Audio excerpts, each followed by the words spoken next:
to even, straight to the zero.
Testing 1 2. Testing 1 2.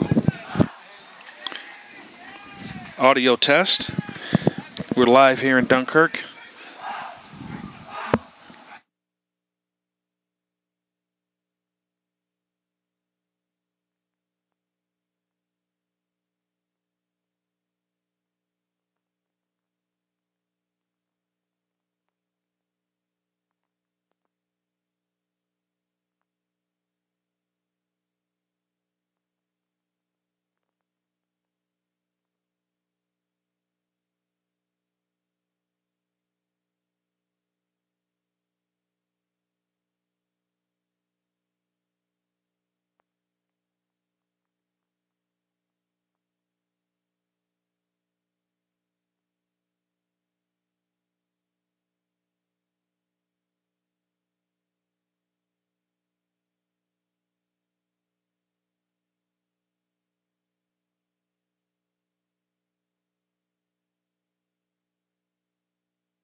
2, 1, 2, 1, 2.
Testing 1 2. Testing 1 2.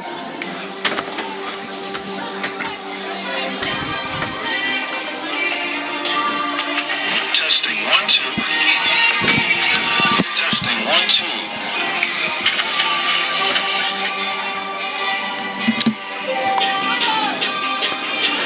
Testing 1 2 3.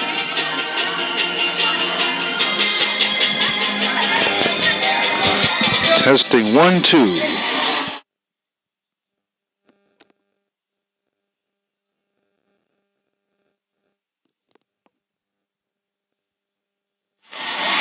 Testing 1 2 3.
Yeah, that's one reason. Test. You can hear me okay? Yep. All right, great.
Greg Larson alongside Kevin Goldlow. High school football. Kids, 94.9. Where he wants the sound so they can hear downstairs. Okay. There's no point talking through that. I've tried it. It just doesn't work. Today's broadcast of high school football brought to you by Jamestown Mattress. The Dunkirk Marauders got their 2019 season off to a positive start. A slaughter knock on the road. And now let's introduce the starting offense for your Dunkirk Marauders.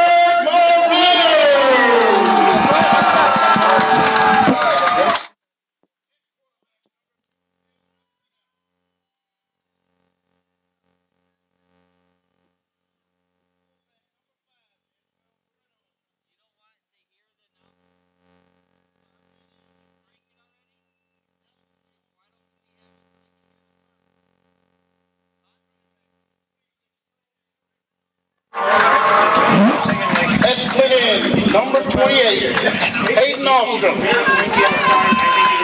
At running back, number 30, Chris Ortiz. Well, we'll talk more about this game after this. At flanker, number 42, Angel Rios. Right now, the Dunkirk players are being Offensive tackle, number 50, Jimmy Bautista. Offensive tackle, number 55, Mike Propilia. At guard, number 56, Devin Land. Hang on this thing. Tackle number 58, Gavin Shea.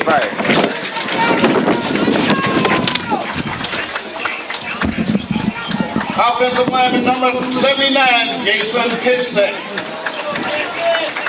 Offensive lineman number 82, Nick Zartorski. And at tight end, number 84, Ashton Freitas. And the rest of your Dunkirk Marauders.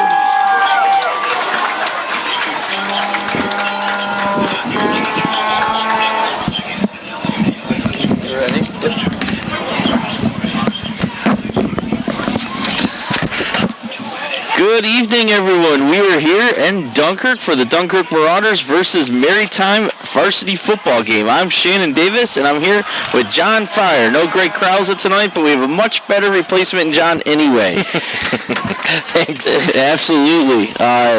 So both teams are 1-0, coming off of big wins last week. Maritime upset the powerhouse Cheektowaga Warriors, and Dunkirk went to Olean and had a real nice road win down in Olean. It was a 7-6 game, come from behind victory. Yeah, right at the very end there, right? Yeah, absolutely. I'd ask everyone if you could please rise to your feet. Okay, a quick pause here during the national Our anthem. nation's national anthem.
Okay, and if you can see by the flags out there, it is extremely windy out there tonight. The wind is really blowing out towards the lake, and it's going to be a factor in the passing game without a doubt, and special teams. If you're kicking off or punting into that wind, it's really going to affect play, not to mention throwing it. Personally, I think that's going to be a slight advantage for Dunkirk. Maritime has some pretty impressive athletes. A sophomore receiver out there receiving offers from BYU already, and this win could really help the home Marauders without a doubt. And it sounds like the Marauders are going to have to focus a lot on their ground game tonight anyway. It sounds like that's going to be their focus after their takeoff or their analysis from last week. Yeah, well, and those of you who traditionally watch the Marauders, they are a power eye, 8 tight ends, block up the middle, 20 men in the box and type of game. But this year, overall, I think, minus the weather tonight, how much that affects.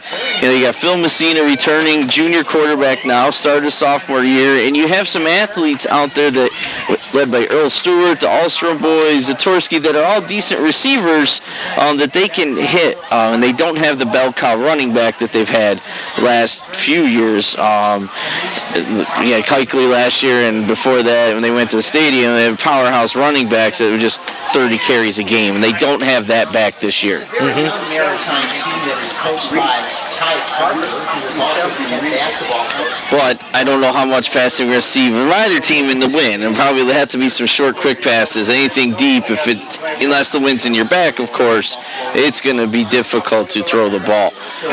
So it'll be interesting to see even on the coin toss how much of a priority the wind is in choice. Do you choose the ball or do you choose the wind for that half? So that'll be interesting to see here. Dunkirk won the toss. Let's see what their call is going to be. And they are going to defer to the second half. Now it's Maritime's call. Are they going to want the ball, or are they going to pick the side of the field? Navy blue trim, white pants with red and navy blue stripes, and navy blue and red. Looks like they're choosing the ball, and Dunkirk's going to get the choice of field advantage for the first half. But again, then Maritime will have that choice. Unless Dunkirk refuses the ball to start the second half, they could do that as well. Okay. Running game is going to be for the Marauders, of course. So they're choosing the wind in their back to start the game too, which is interesting because sometimes you want it in the second quarter, or to end the game. But so they are going to be kicking off into the wind. So if you have any sort of kicker, and we haven't seen Dunkirk's kicker yet this year, you get up in the air, it's going to go in the end zone without a doubt for the touchback. No doubt.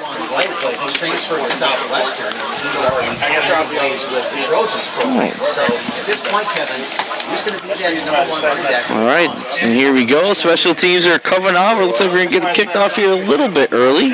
It's only 7:29, but I'm okay with that. Thank you for viewing. You can watch and make sure to spread the word. It will be on Dunkirk Access YouTube. And the players, families, whoever, you can be watching it live. If you are, welcome and thank you. Whether you're on television or watching on YouTube. But make sure you spread the word. The players, families, out-of-towners, whatever, they can go and see our broadcast and watch the game and share with family members so on they can't be here tonight. Or just it's fun for the kids to be able to go back and watch the game themselves too.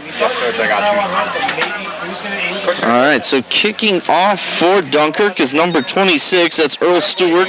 We're going to hear Earl's name a lot. He's a senior returning starter, and he's a heck of an athlete, basketball player. He's going to do a little bit of everything tonight, I'm sure. And he is way back. We're getting a running kickoff here. Returning for Maritime. A little harder time seeing their numbers right now. But here we go. There goes Earl, and he kicks a short one off the front line, high in the air, and that is picked up and down. That's number 11. The 30-yard line, looks like. And we're already having roster problems. There's no number 11 on the roster, so I'm not sure who that. Marvin Royster. Okay, Marvin Royster, thanks. Hopefully my roster is not completely wrong then, because I do not have one. He's 9 here. Let me borrow that. So they down right at their own 30-yard line. That's kind of a smart play there. Ball is tipped up pretty high in the air. You don't want to get creamed as you turn over to start the game. So their first possession will start in their own 30, 1st and 10. Now they got a young team here. They got about 7 sophomores I counted on for Maritime there.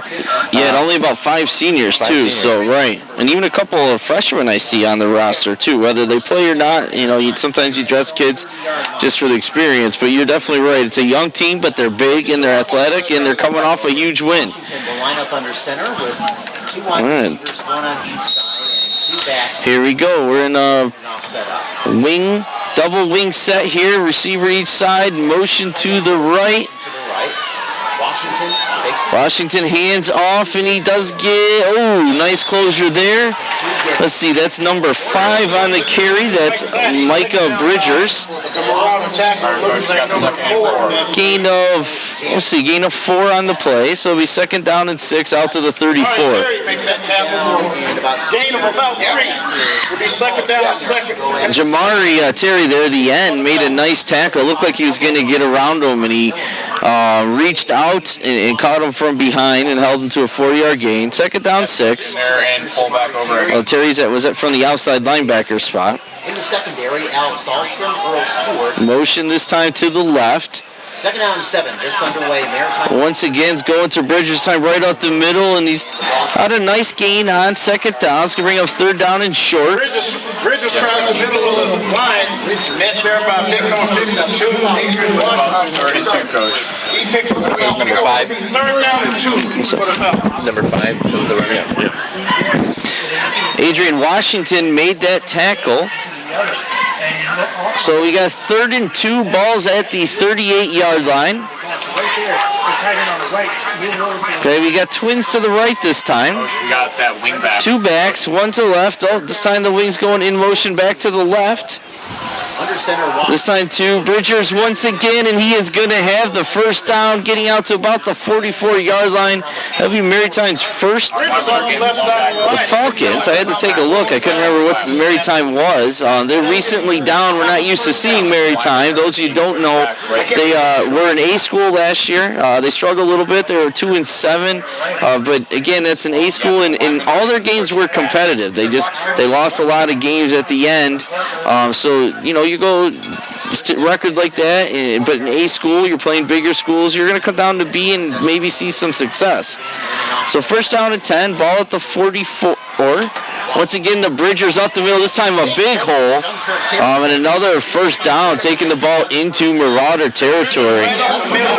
Bridgers had a quick hit, and there's a lot of room. It was a gain of about 12, 13 yards on that play. Terry brought him behind. Jamari Terry brought him down from behind. Up the gun, picks up the first down. You don't usually see the Marauder line get controlled like that over the last few years. They got a lot of beef up there now, so they have to make some adjustments. You can't give Bridgers a back with that speed, that big of a hole right up the middle. Once again, hand off to Bridgers. We're seeing a steady diet of him, but look at the line push the Marauders back.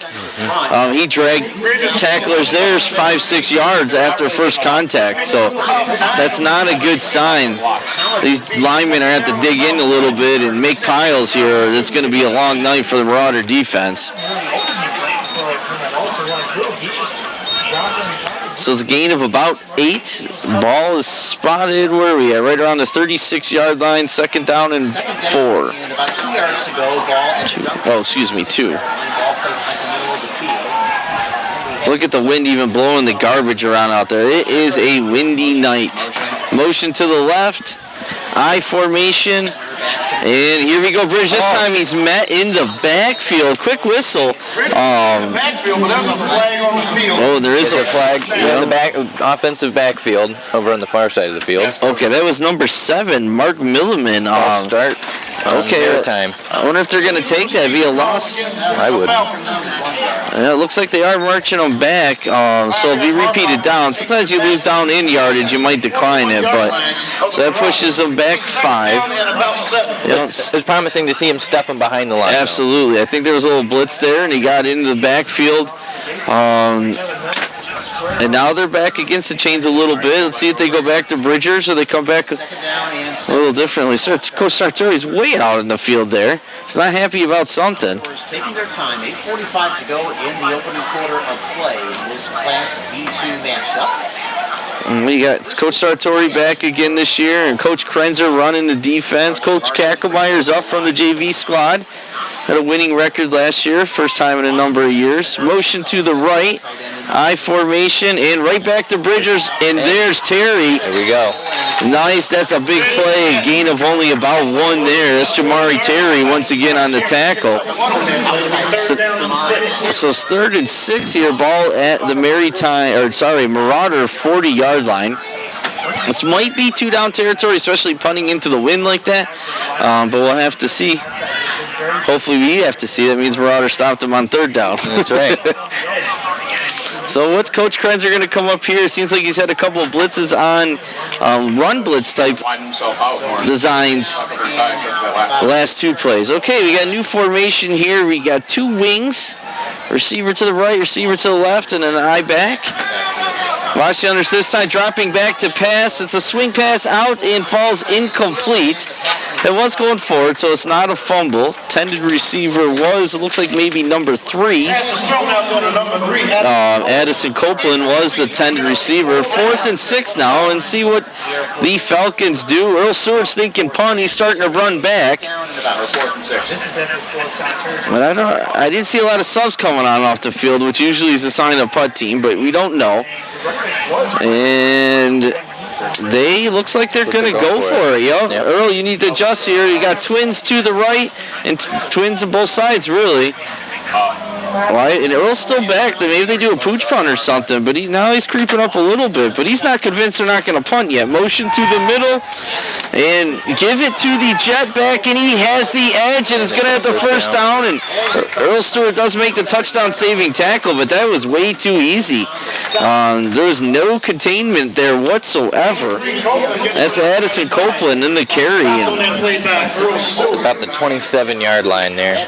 Okay, so he was on the 40 before, right? So that's a gain of 10, 12, 13. 14 yards they gained on 4th and 6. Oh, 13, all right, I see the official standing now. Back to that same formation. Oh, we're in shotgun this time. It's the first time we see Washington in the shotgun. One back to his right, twins to both sides. But they go right back to Ridgers right up the middle, and that's another big hole. 26, Earl Stewart on the tackle. Get down to the 20-yard line. He's tapping on that play by Earl Stewart. But there was gaping holes, multiple holes he could have chose to run in that. So this interior line really got to control their gaps better here if they expect to stop the Falcons. Gain of close to, they got 7 according to scoreboard. So 2nd and 3, ball right around the 20-yard line. So first red zone appearance here about to happen for the Falcons. 2nd down and 3. Shotgun formation once again. Twins on both sides. One back to his left. That's Ridgers, and once again Ridgers touching the backfield, but there's a lot of room. And there's Terry off that outside linebacker spot. He's coming up on his 3rd tackle of the game already. It's Jamari Terry. But not before another Falcon first down. Ball right around, looks like to be around the 17-yard line. So it's an impressive drive so far for the Falcons to start this game, wind in their face, and it's not bother a bit. They're running the ball right up the middle. Now, we're not too familiar with Maritime's kicker, but where would you say they'd have to be in field goal range? Tonight, extra point. on the wrong side. Yeah, exactly. Unless you have a booming, most high school kickers, you're not doing a field goal attempt in this wind. That's number 9 this time. We haven't seen him so far. Number 9. Who do you have down for number 9? Maurice Vaughn. Okay, sorry, my roster is a little screwed up here. I have him down as 25, so let me adjust that. That was number 9, Maurice Vaughn. Game of about 3 on first down. You overpaid for your roster? Yeah, I did. It was $1. Okay, back in the shotgun formation. Ridgers to his left, twins each side. Washington scanning the field, ready to take the snap. Here we go, and right back to Washington here. I thought Washington was going to keep that. And the official gets wiped out on that play. A little extra pushing going on here. Let's get a little physical. Ridgers gets about 5, though, so it's going to be 3rd and short, and this is definitely 2-down territory. Inside the 10, right around, the 9 is where they are? I think the officials are holding on the ball before they set it, so the wind doesn't move it here, so it's hard for us to get an exact spot at times. No, they're standing on it is what they're doing. That's how windy it is. They can't just leave the ball laying on the turf. It'll blow around. Back in shotgun formation. Washington this time keeps it himself, breaks one tackle, turns the corner, and it's going to have the first down. It's going to be first and goal for the Falcons. He had some pressure. Chris Ortiz was in the backfield, hit him in the backfield, just couldn't wrap him up. Washington did a nice job keeping his feet moving, bouncing the outside, getting the Falcon first down.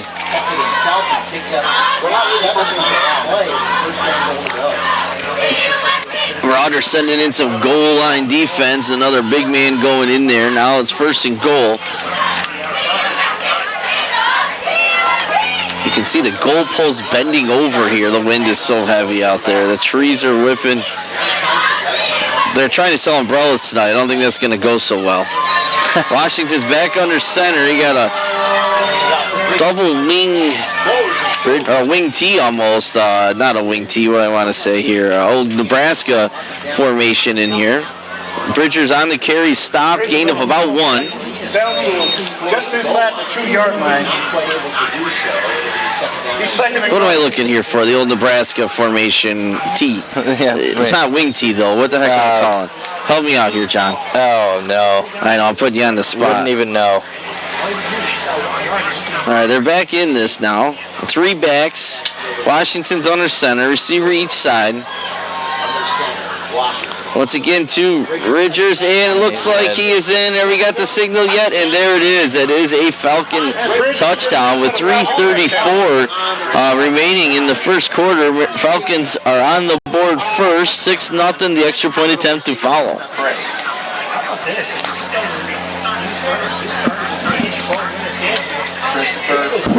Christian Ortiz. That's an impressive drive by the Falcons. They had 1 4th down, really 1 set of downs where they got behind it after the penalty, and they had 17-yard play and 4th down, and really, other than that, they are going to go for 2 with the win in their face. I don't know for sure if that's normal for the Falcons or not. We'll have to see later in the game. But they're looking to go up by 8 here. Washington under center, fakes the Ridgers this time, come back the other way, breaks a tackle. Did he get in? It is close. Let's see. No, he is stopped. He must have been right on that goal line. Yeah. Good job by the Dunkirk defense there, coming up with the stop. That was Mackay Samuel on the carry, and he was not easy to get down. A lot of contact. Yeah, I was impressed with their line there. They held up and absolutely. Him out. From here, it really looked like he was in. But Easily, yeah. Looked like he was going to get in easily, and he got stood up, and he kept driving his feet, but the Marauder defense did a good job pushing him back and keeping him out of the end zone. All right, see if the Marauder offense can respond here. That was a long drive. Took up most of the first quarter with 1 possession. Yeah, absolutely. Yeah, this is going to be a quick game with all the running that's going to happen here. Yeah, especially the win, we saw 1 pass attempt. It did fall incomplete, but it was more like almost a long pitch. Oh, yeah. Swing pass to the right. Definitely wasn't downfield. Again, the wind is in the Falcons' face this quarter, but only for 3 minutes and 34 seconds more, so maybe next drive we might see a little bit more of the passing game with the wind in the back. Well, I hope so. Yeah, so if you can, write down the time of possession. Oh, okay. All right, back to receive for the Marauders. This looks like number 7. That's Mark Milliman. And not sure who else that might be. They're moving up, obviously, with the wind. It's going to be hard to kick it deep. You expect some sort of pooch kick right now, to be honest, because you're not getting a deep kickoff right now, that wind in your face. So the up guys got to be ready for onsides here, little pooch kicks, ball bouncing around. They're all the way up to the 25-yard line. That's exactly what they do, and it does bounce.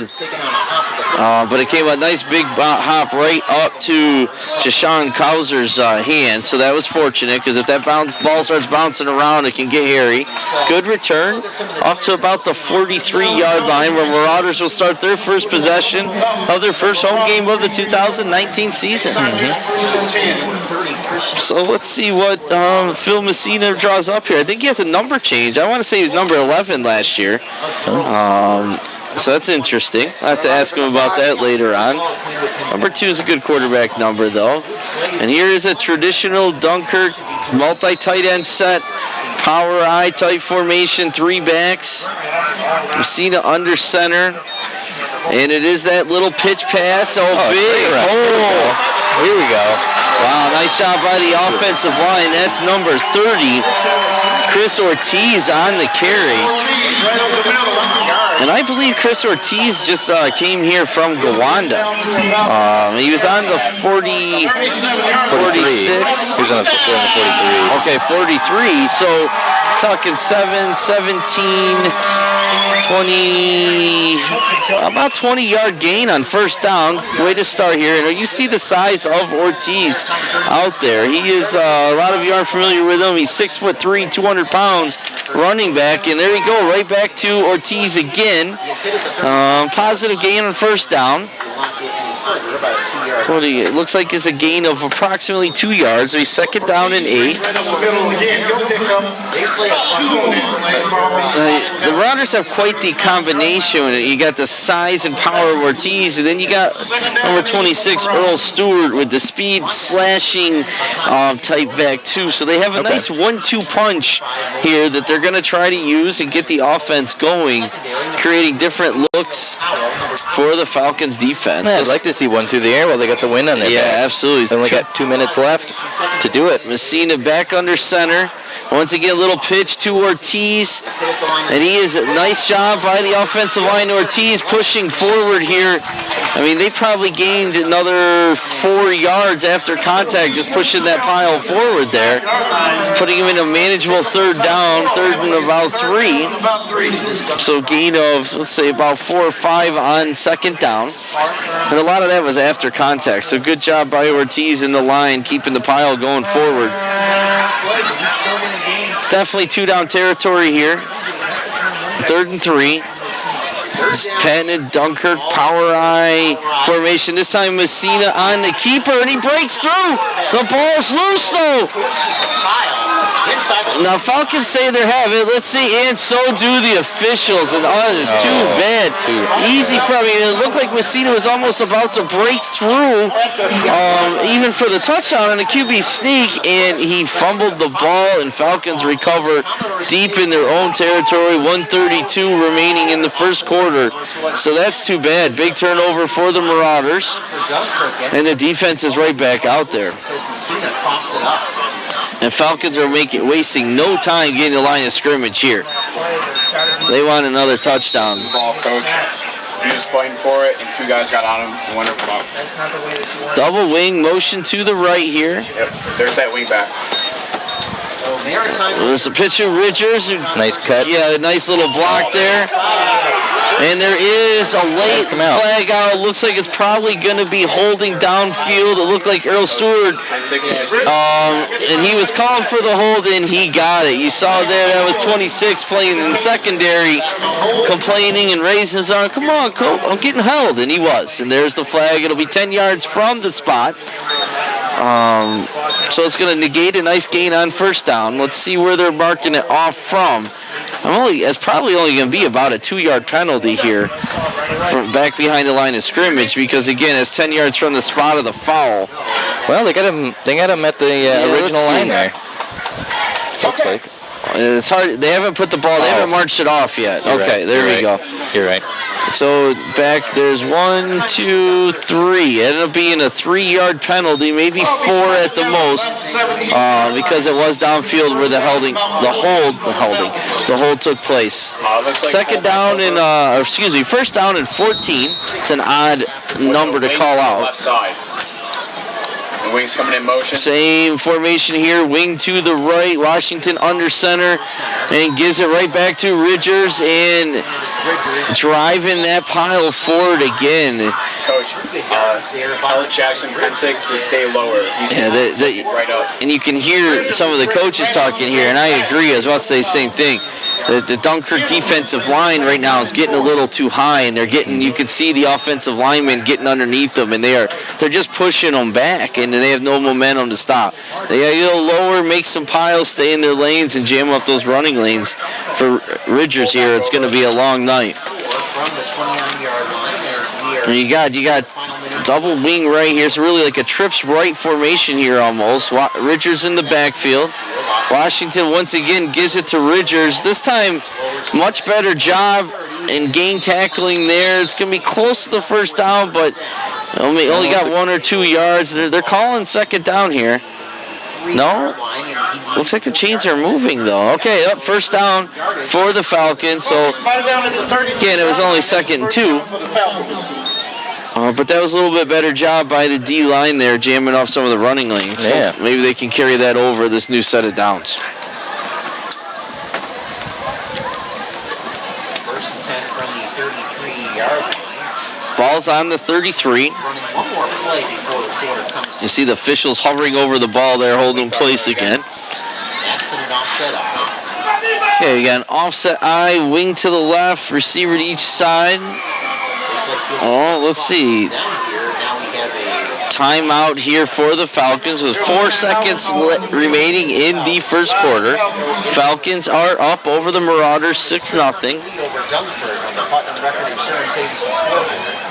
So what would you say so far after watching this first quarter, John? Well, I mean, they're definitely showing an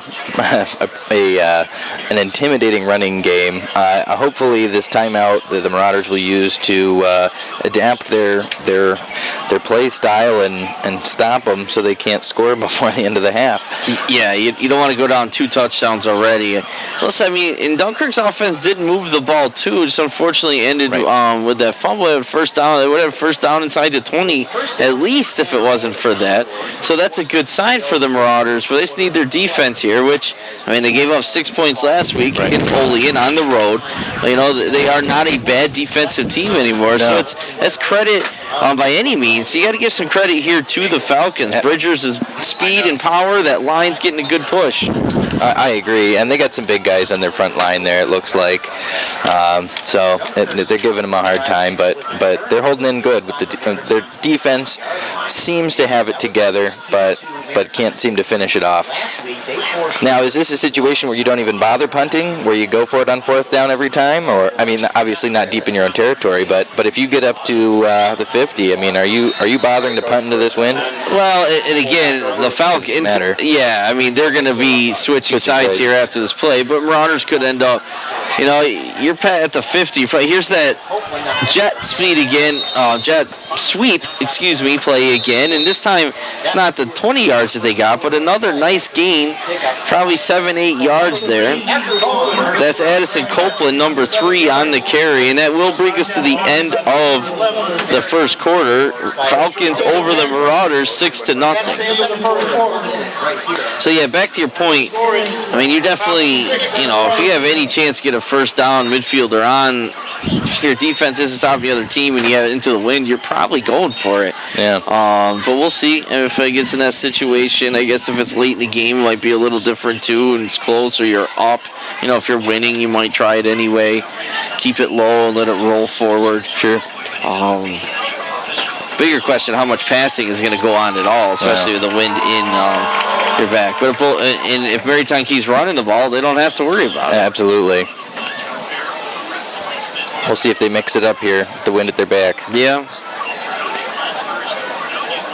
And I mean, I can't imagine, they got to be averaging 4, 5, 6 yards a carry anyway. Easily. Right now, so there's really not a major need to throw the ball at this point. It's like, why is a pitcher is throwing the fastball by you? Why are you slowing down with a curveball? Keep throwing the fastball by him. That's your best pitch. Right. There's Ron Zott out here once again. You got to give that man props in this community. He takes so many great pictures and shares them with so many athletes of all ages and sports around here. So, Ron, a quick shout out to you. I really appreciate it. Got some great pictures of my sons over the years. So we really do thank you. Okay, second down on about 3. That ball at the 40. Back to Bridgers once again. This time he's hitting the backfield, but he's still, I mean, he's not the biggest back in the world, but he was hit a yard in the backfield and gained a yard. Yeah. So he dragged guys. I mean, Bridgers is listed at 185 pounds, so he's probably closer to 160. Yeah. And was still able to drag at least one Marauder defender 2 yards forward. That's twice his size. So now you got third. Yeah, he's got third and a long 2 here. Ball at the 41-yard line of the Falcons. Double wing motion here to the left. And back to Bridgers, and he's going to get another first down coming down around the 45-yard line, I would say. It looks like where they're going to mark it. So first down, Falcons. That will be a Maritime truck, a first down.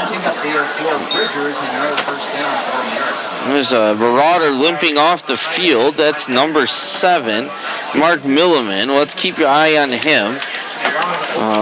Trainers checking him out on the sideline. And we're sitting inside the booth here, and you can hear the wind on our microphone. Bottles are flying around here. Everyone's grabbing. I mean, it is windy out here. If you were not here, the flags are about to get ripped off the goalposts are bending over. The trees are.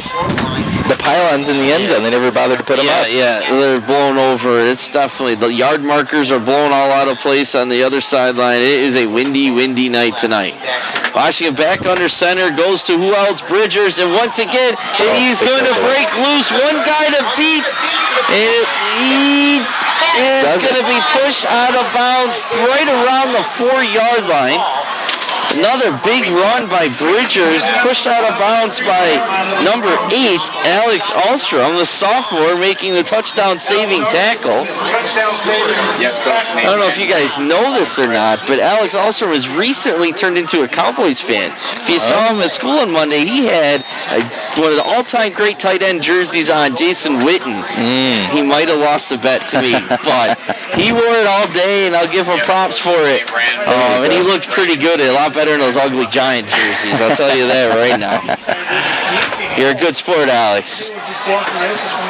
Washington under center here, first and goal from right on the 3-yard line, threatening to go up by 2 touchdowns, and once again, no, this is number 9, Bridgers. No, that's Maurice Vaughn. Yeah, I was going to say Bridgers is 5. So it gave Bridgers a break on that one. No gain on the play. Second down and goal, 3 yards to go. So I think that might have been on second carry.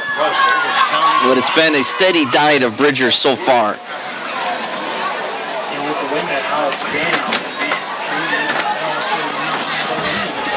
Most impressive, Bridgers is only a junior. So, wow, we'll see him again next year. Back over, the wing back to our side. Only 3, second down and goal. 2 backs in the backfield. The tailback is Hampton. Your fullback is Bridgers. Oh, it's going to be probably on the offense here. It's a pre-snap flag. Delay a game against Maritime. So that's a break for the Marauders. Let's see if they can take advantage of it. I mean, it's going to push them back 5 yards. It'll be second goal with 8 yards to go. And they really could use a stop right now, John. They do not want to go down 2 touchdowns this early in the game. It's certainly a mistake on their part. Let's hope we can. Yeah, I mean, really, how long does it take to call Bridgers off tackle here? Just get this play and run it. You have all the momentum in the world. Don't outthink yourself here. And it's not. Yeah, it's Hampton again. That's 28. I wonder if Bridgers if he's just a little tired, wore out, or if he got shook up on the long run there. He's still out in the field, though. But that's 2 times in a row they haven't given to him. And he's on the field. He is on the field. He's not on the bench. Yep. So now you got third and goal from the 5. I got to imagine he's getting the ball this time, though. I don't think they've ran 2 plays all. Timeout Marauders. And Milliman is back in the game for the Marauders, but he's still in some pain. He's limping a little bit coming to the sideline, so keep an eye on that. Milliman is a senior linebacker for the Marauders. I was counting out, you mentioned the size of the Falcons earlier, and according to the roster, we all know rosters are exaggerated. I weighed 130, and I think I was listed at 160. But with that said, you have 1, 2, 3, 4, 5, 6, 7, 8, 9, 10, 11. 11 Falcons are listed at 200 pounds or higher. Wow. So that has definitely got some beef out there. Absolutely. And they're not all like seniors either. Like here's a sophomore at 230. So they got some big boys, and they got some big boys that are going to be in the program for a while.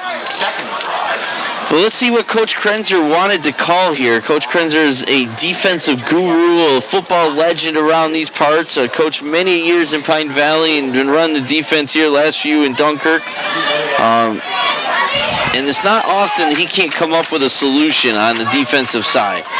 So Washington's in shotgun form, motion to the right. There's the fake of that jet sweep, and this time they give it to Bridgers, but he is stuffed in the backfield. All right. And he broke a tackle or two, but he was hit first by number 52. Nothing but Marauders all around him. Adrian Washington, the senior nose guard. And talk about size, he's listed at 355, and he got pretty deep in the backfield there and disrupt that whole play.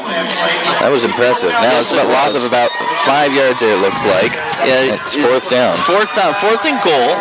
8 yards to go, so push back about 3. They gave him some forward progress. And this is a huge down. Falcons score here. They go up by 2.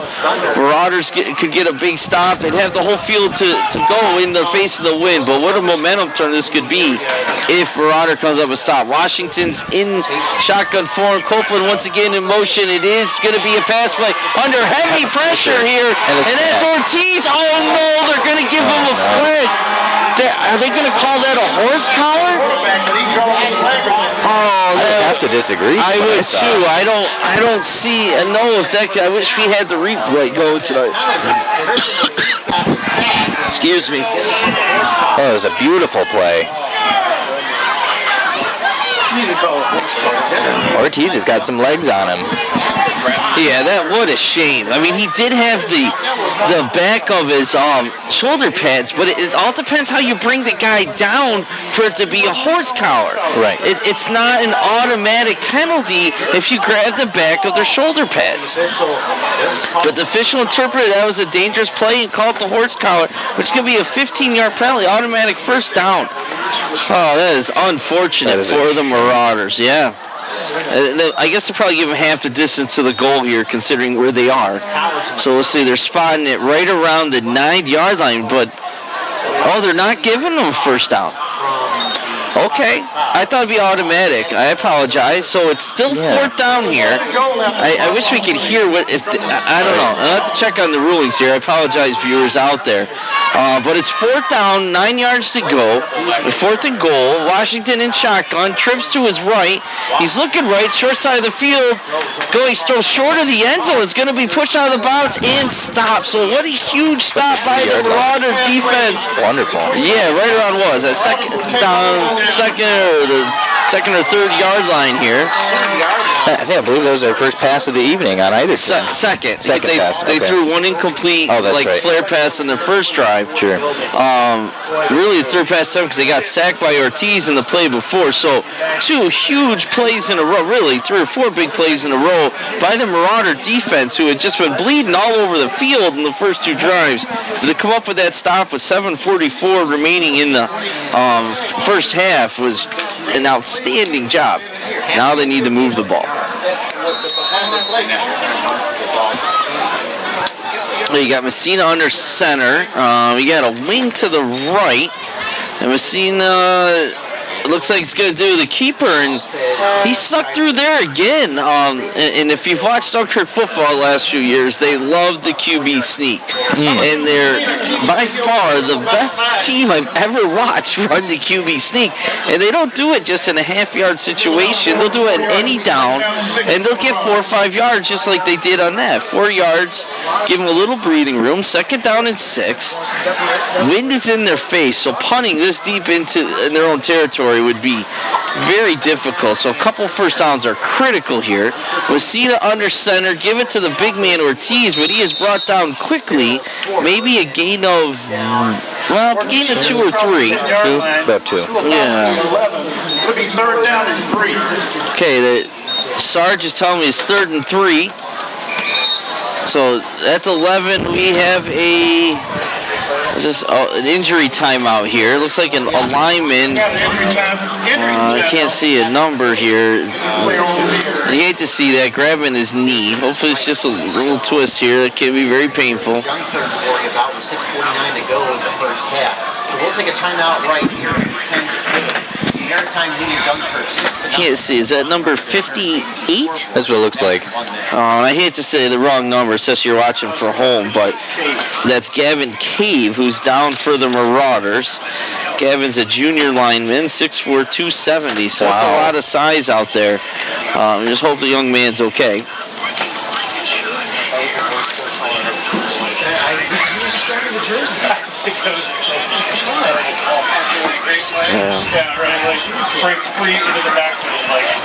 So this is after the injury timeout here, John. I can't emphasize enough. I know it's first half. It's a 6-0 game.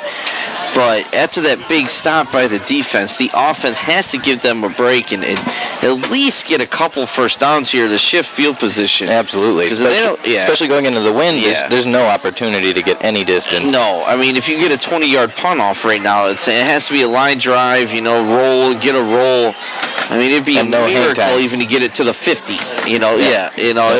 So this is critical.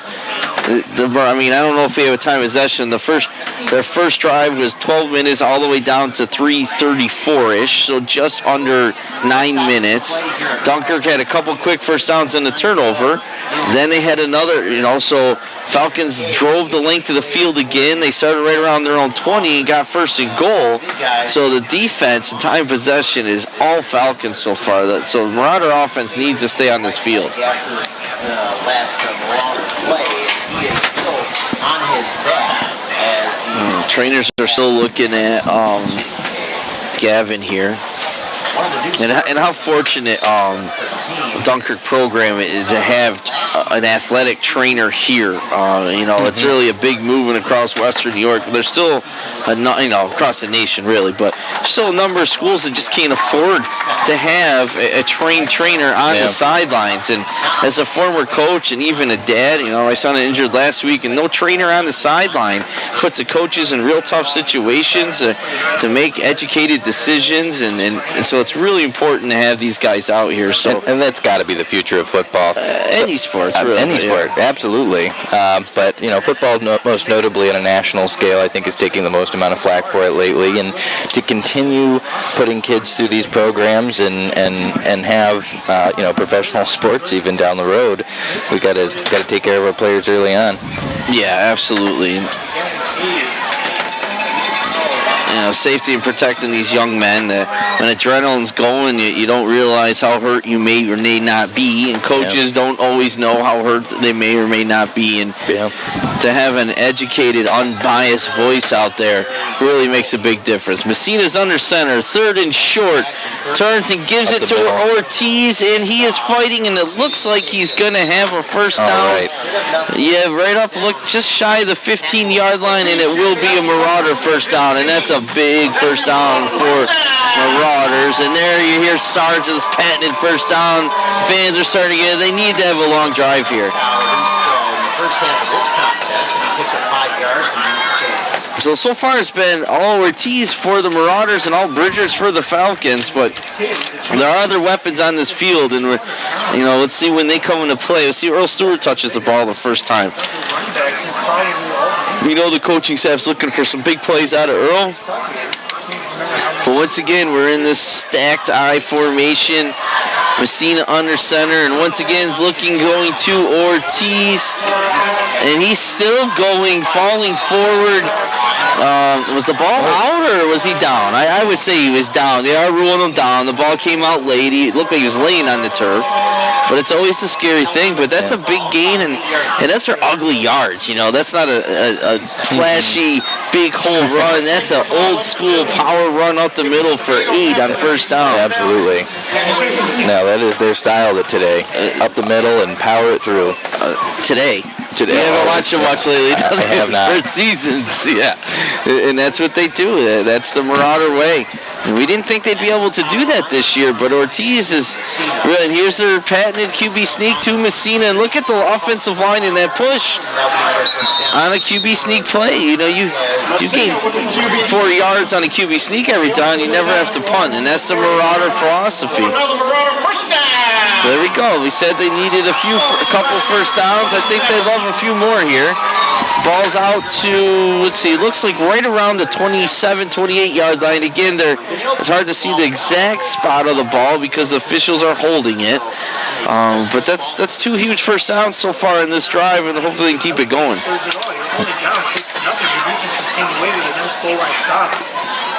just playing the game. You're starting to just get some momentum here, and you can tie this game up just like that. So again, here comes the blitz by the Falcons. Oh, that time it's number 4, Terry, I believe, on the carry. Up, that's Jamari Terry on the carry. No gain on the play. Maybe 1. Yeah, looks like you got about 1. Second down and 9. And the Falcons they're creeping up more and more in defense. I was noticing that, John. They're starting to recognize, okay, we need 9, 10 guys in the box, which the Marauders are used to seeing over the years. And maybe they'll sneak in something to the outside or a little pass play here to spark something big as they're sucking the defense in. Call at the 28-yard line.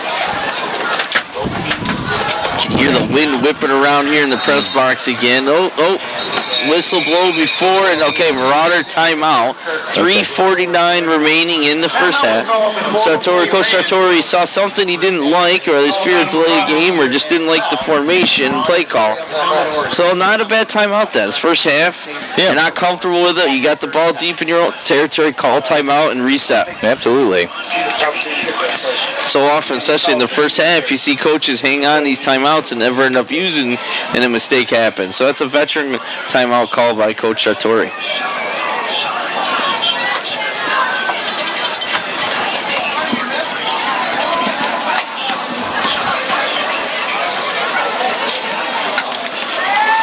So, John, is this your first football game that you've called? This is my first I've called. Yeah, if you couldn't tell. No, you're doing fine. I just met John tonight, so that's not just getting to know a little about it. And it's a lot of fun, but it's not as easy as it looks. It's not. Yeah. When I'm sitting on my hat flying across the field. There you go. Yeah, when I'm sitting at home watching a game, I sound like a regular, announcer out there. But maybe that's just my daily or my Sunday habits that make me sound that way. It's easier when it's easy to be that armchair announcer too, right? Oh yeah. Okay, Vecina back under center, little pitch to Ortiz, met right around the line of scrimmage by number 12 of the Falcons. Short gain. Wrong side. That is Emmanuel Cook of the Falcons making the tackle. Gain of probably 2, making it 3rd and 7. And this is a big down. There's less than 3:30. Clock's running down to 3:23 and running here. If they have to punt here, they're going to give Falcons plenty of time to score. And again, they're still punting into the wind, and that's no small task. I know we talk a lot about, but can't emphasize how big of a factor it is enough. Messina's under center, gives Ortiz a little hold here, but he is going to be short of the first down. That 1-yard gain on first down caught up to him, and they got behind the chains, and now it's going to be 4th and short. Looks like a long 1 according to the chain gain over here. So what do? You brought it up early, more midfield. Now this is, inside the 40. This is at the 37. Timeout Falcons. They're expecting a punt without a doubt. So they call a timeout here so Marauders can't run the clock down to the end of the play clock to snap it. But that's not as obvious of a punt as it normally would be here. Right. You know, do you have faith in that QB sneak to get a yard and go for it and take that chance? Or do you give the ball back to the Falcons in good field position and take a chance going down by 2? Yeah. Over 2.5 minutes left. Give it to them near midfield is that's a risky one, especially with the wind at their backs. Yeah, because you can go. I mean, it is hard to throw with this much wind in your back too. Overthrows are real easy, obviously. Right. But it's a lot easier than in your face. So this is not an obvious punt, even though it's definitely a punting situation. 9 out of 10 times at least. Oh yeah, especially in the NFL, it's automatic. Absolutely. But high school coaches are, I don't know if you say smarter, more willing to take chances. They don't have nearly as good punters.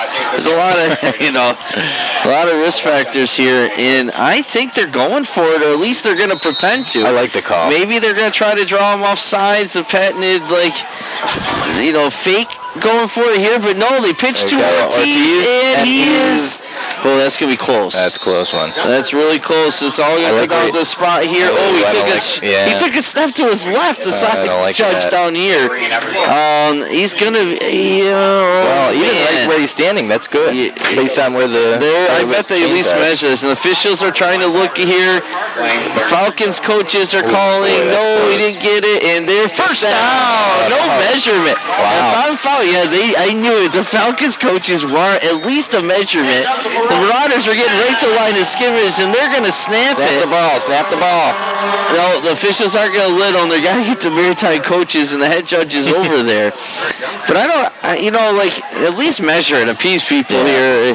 You want to make the game longer, but it's been a quick first half anyway. But they do not like it. The coach is very adamant over there, having a little disagreement, saying that's the wrong call, sir. In his own choice words, I'm sure. Now, they haven't moved the chains yet, even. I mean, the marker says first down, but they haven't. The down markers aren't fully set and moved forward, but they're moved. There's no way going back now. And they are calling the chains forward. And they have second down on the box. That's obviously wrong. And there's no review. There's no replay here. Review. So here we go. Big first down. Gutsy call by Sartori, and it paid off. And this time Ortiz is met in the backfield. And he's lucky if he got back to the line of scrimmage. Giving him the line. Yep, they are. You're right. Good call. So second down and long. Clock is running. 2:20 and ticking here in the first half. 6-0 Falcons over the Marauders. There's been a lot more offense than you would think for only 6 points. There's been a lot of yards gained. There have been. But long, slow to chew up the clock. So it's been a quick first half. It's an exciting game for 6-0. Yeah, that's true.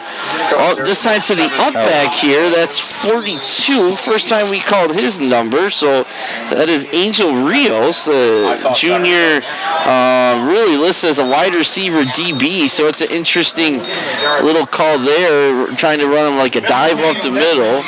Gain of 1, 3rd and 9. A little surprised here they're rushing it this much.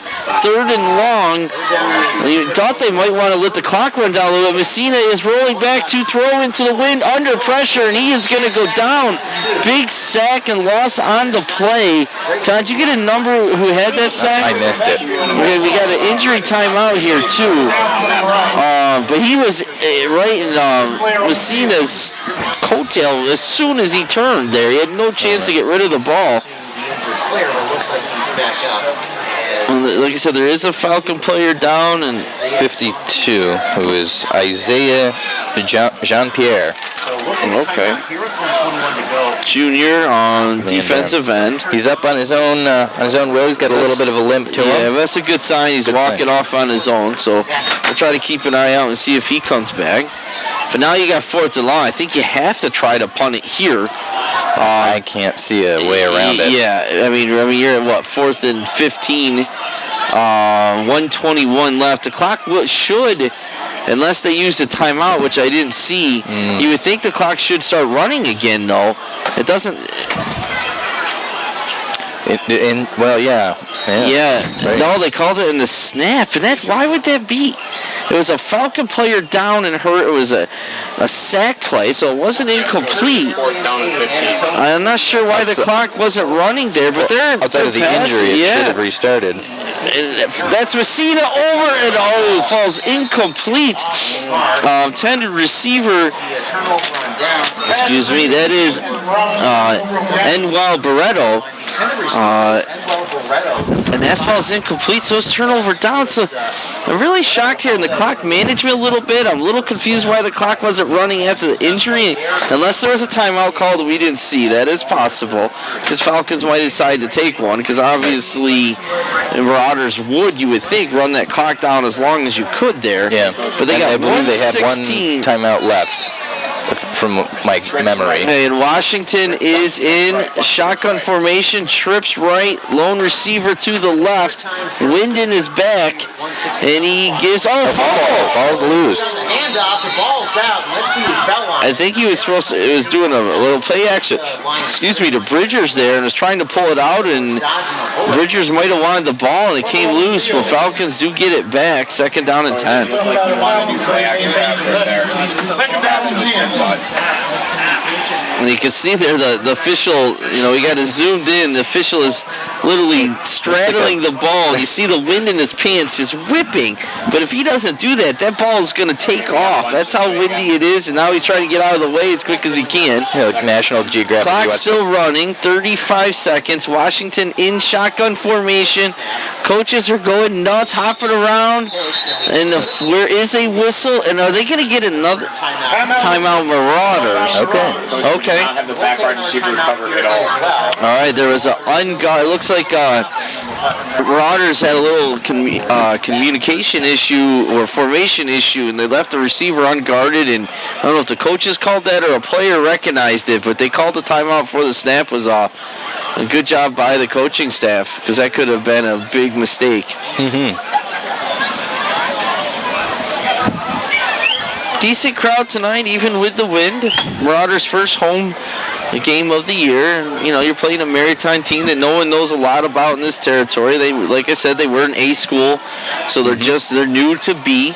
And, you can tell they got a lot of talent over on that side. And the Marauders are hanging right with them, and if they can stop them here, you'd have to call it a win. How much yardage they've given up in this first half, they'll go away 6-0.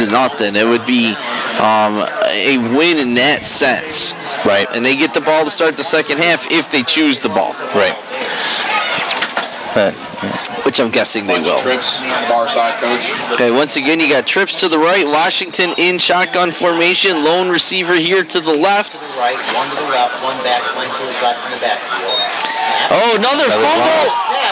Washington's able to pick it up, but he's sacked immediately. So they're flirting to try to give the ball back to the Marauders. That's 2 snaps, 2 fumbles, and 2 plays. The clock's still running. Yeah. 16 seconds left, and the Marauders have it, and there they go. Okay, that's got to be, you would think that's the last one. I'm really interested to find out why the clock stopped and didn't run after that injury. Should have. I would think, unless high school rules are a little different, a lot of times under 2 minutes, there's a runoff. If offensive player goes down, it definitely restarts for, I don't know, for the offensive team. That's unusual. It'll be 3rd and 18 now. So lost about 8 on that fumble. So again, first down, they fumbled the fake handoff. That time was a bad snap. And that's a big loss. And hopefully a break for the Marauders. 15 seconds left in the half. They're down by 6. Falcons got the ball deep in the Marauder territory with just over a minute to go. But so far all they've done is lose 8 yards and run a lot of time off the clock. Almost a minute losing those 8 yards. You gotta believe that Maritime can try to get to the end zone. So you're definitely coaching your safeties here to, nothing over your head, no big play. Doubles. Yeah, almost a mistake here again. They were pass down the left side, and they had both guys and overthrew them. And again, how much did the wind cause that? Because I don't know if you noticed, but the corner out here was screaming. They had 2 guys and only 1 defender. They had Terry running over late, and that disrupted the coverage. And both Dunkirk defenders, DBs here, got beat on that play, and the ball was overthrown. 10 seconds left. 4th and 18. Ball at the, let's see, where they straddle it, right around the 40. Coach, we got doubles again. Okay, and once again, I mean, you see the safeties are lined right around the first down marker. Washington shotgun formation. Twins both sides. Bobbles the snap once again. Lots of time and a lot of room here. And he's going to get the first down. Oh, that may be... That was close to being a late hit at the end of that play, too. But no, Tusi gets out of bounds with 2 seconds left. And, you know, that's the danger of that man defense. They all had their back to the quarterback, and there was a lot of empty room out there. So Washington recognized it, got the first down, and got out of bounds. So that's a veteran move here by the quarterback. He gets tackled in bounds, it's going to be the end of the half. They'd stop it quick, but I don't think they'd have time to spike it or get a play off before they had to snap the ball. So this will be our final play of the half. Ball's at the 14-yard line. It's first down, but that's irrelevant because of the time. You got Twins to the right, Twins to the left, Bridgers in the backfield, Washington in shotgun formation. We're all set. I'm back in the backfield. That's Bridgers. You got about another flag here. Is this going to be delay a game once again? Wow, that didn't seem that long. They were really watching it tight. I'll have to start watching. I haven't noticed. A lot of times you'll see the back judge start count with 5 seconds left. I'm not looking for it, so he might have been. And they're not complaining about it because usually they give you that warning like, hey, we're counting down 5, 4. So the coaching staff and everyone knows it because you can't see the play clock here in a high school stadium. So they'll do that for you. But now it's going to be back, where are we spotted? About the 19? Yeah, right around 19. So it's going to be, again, it's going to be the last play. So you really need all 19 yards here. Trips right, lone receiver left. Washington in shotgun formation. Shotgun formation. Bridgers alone running back. He drops back to pass, throwing deep on a wheel route, and no one's there. And you gotta imagine the wind had something to do. He overthrew. You could see that. Yeah, you could see that curving through the air. He overthrew his receiver by 15 yards. It just took off. Yeah. And again, even with the wind in your back, it is a huge, huge factor tonight. And the Marauders dodge another bullet here, John, to stop twice inside their own territory. They only give up that 1 touchdown, and I mean, you'll tally up the stats here when we take a break, but the time of possession and yardage gain is just, it's all Falcons, but they're only up 6-0, and they're kicking off to start the second half, giving the ball to Marauders. Yeah, the defense really held it in there. That was a very impressive show. After watching the first quarter with Maritime being able to get a lot of those runs and wide open holes in the beginning, the coaching staff did a great job mending those gaps. So if you have 50-50 tickets. All right, John, it's all you. The 50-50 call is coming, and I got the winning ticket right here. So you're going to have to take over here for a minute while I look at my numbers. All right. I'm just kidding. All right, Sarge, pick the winning ticket. Let them do their thing first. Oh, he teased me. The cheerleaders, here we go. The cheerleaders are doing a halftime show, as you can see in the screen. Great job by them.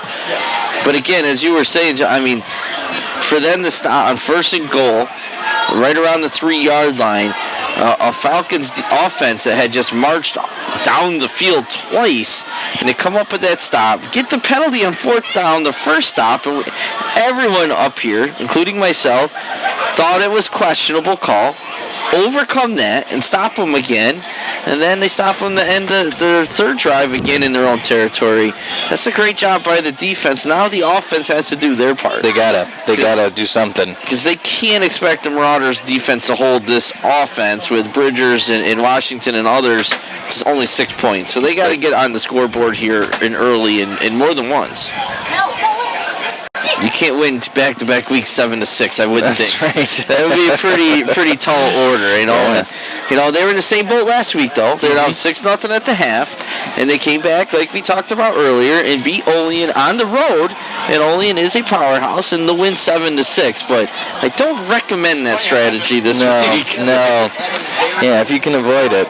Yeah, right. For week 2 of the 2019 high school football season, it has been Now, hopefully, if they do get a touchdown, it's on the correct end, and it doesn't end up being 6-6. Yeah, right. Forcing a 2-point conversion attempt. It will be interesting the strategy that the Falcons take, because you got to assume Marauders are going to take the ball because they get first choice. So then, if that's the case and they choose to take the ball, the Falcons are going to choose the side. Are they going to want the wind in their back the third quarter, or are they going to want the wind in their back the fourth quarter? Right. And that'll be interesting to see too. But it's not a huge. I mean, it's impossible to kick, I would think, in this win.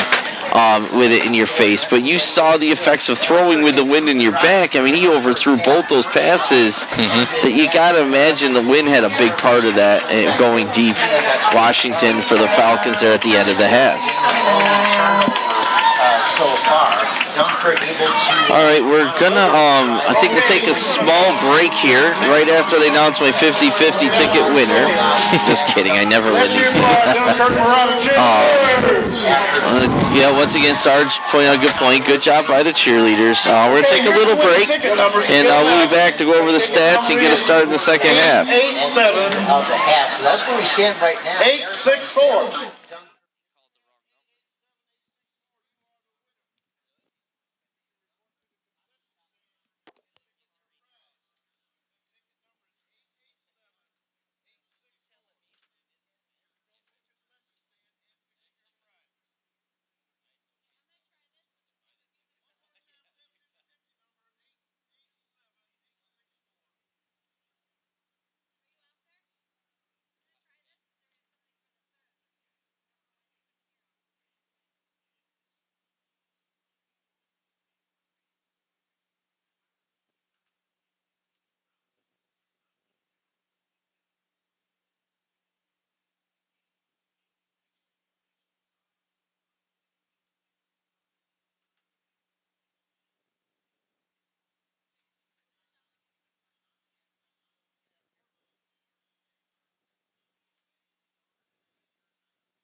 Okay, we're back here. About a minute left, and the teams will come out and get some warmed up here. They'll put another 3 minutes on the clock.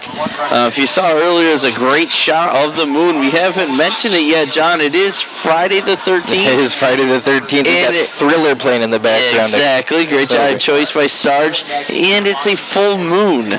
So crazy things are happening. Look at the wind. It's hazy. Right. It's windy. Crazy rain here today. It's chilly. Get your pumpkin spice lattes out. It's fall, people.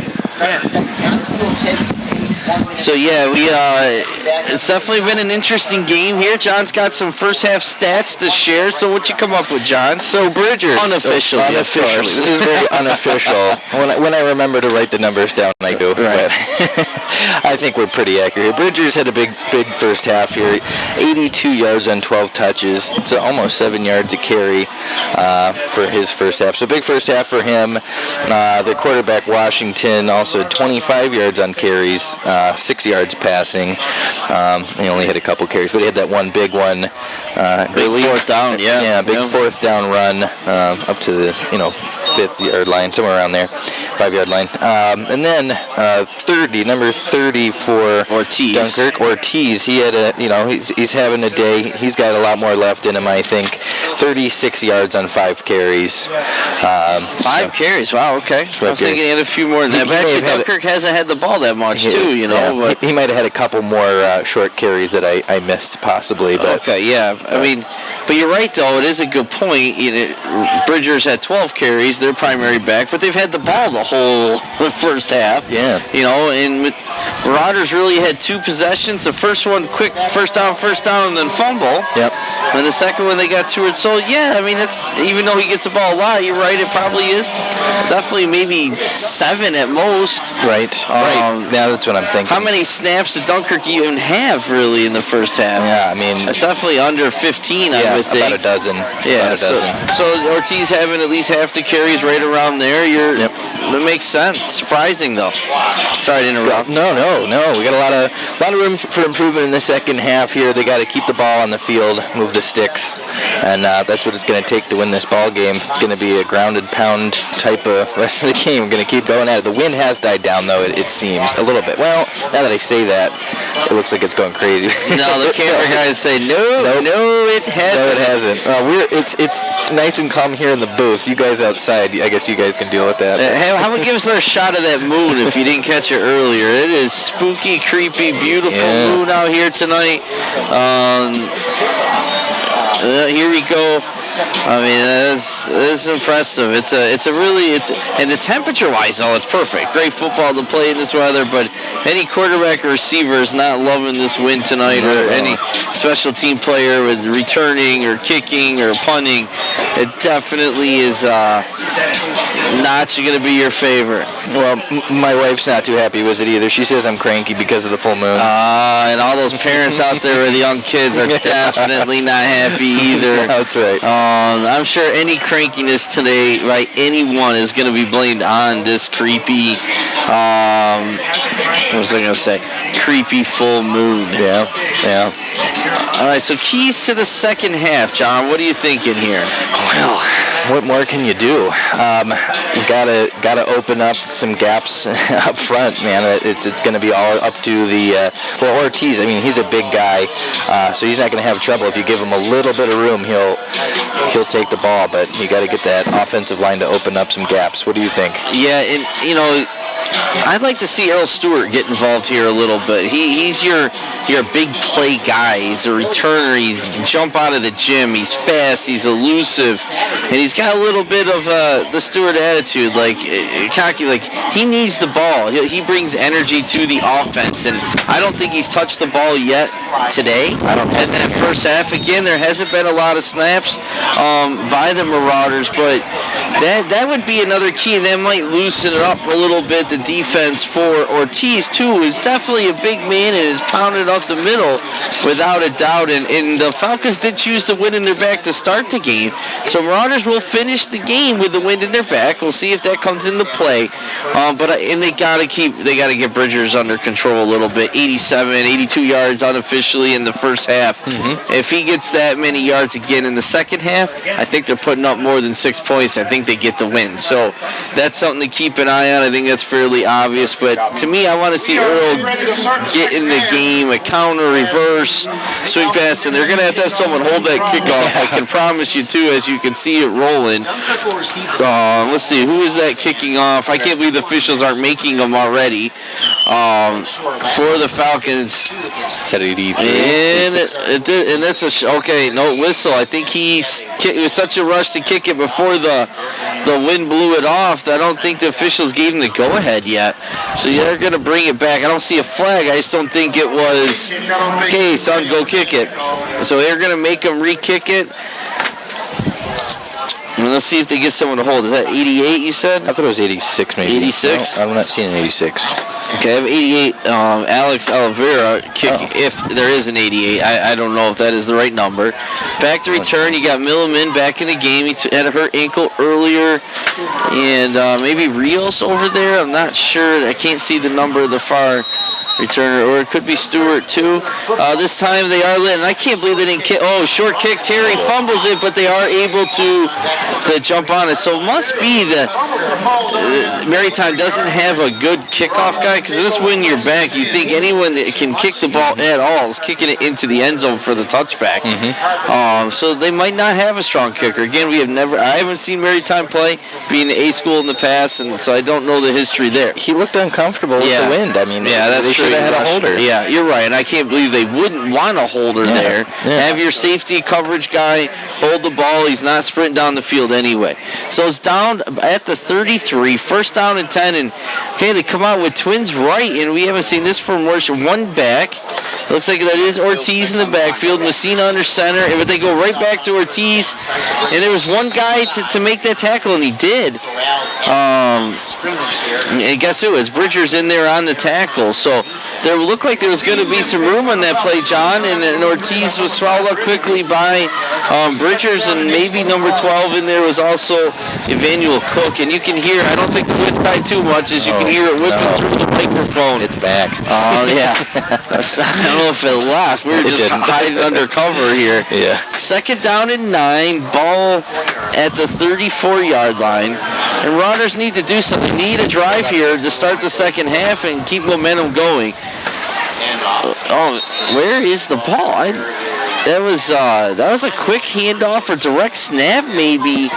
Right to number 5. I think that had to be a direct snap almost to Enwell Barreto, because I never saw the ball, but it's a loss of 2. A great job by the Falcon defense there. And you see the Marauders are looking for a spark to call a play like that on second and 9 in their own territory. And that one didn't work. See what other tricks they have up their sleeve as the game goes on. Back to double tight end, one wing back this time.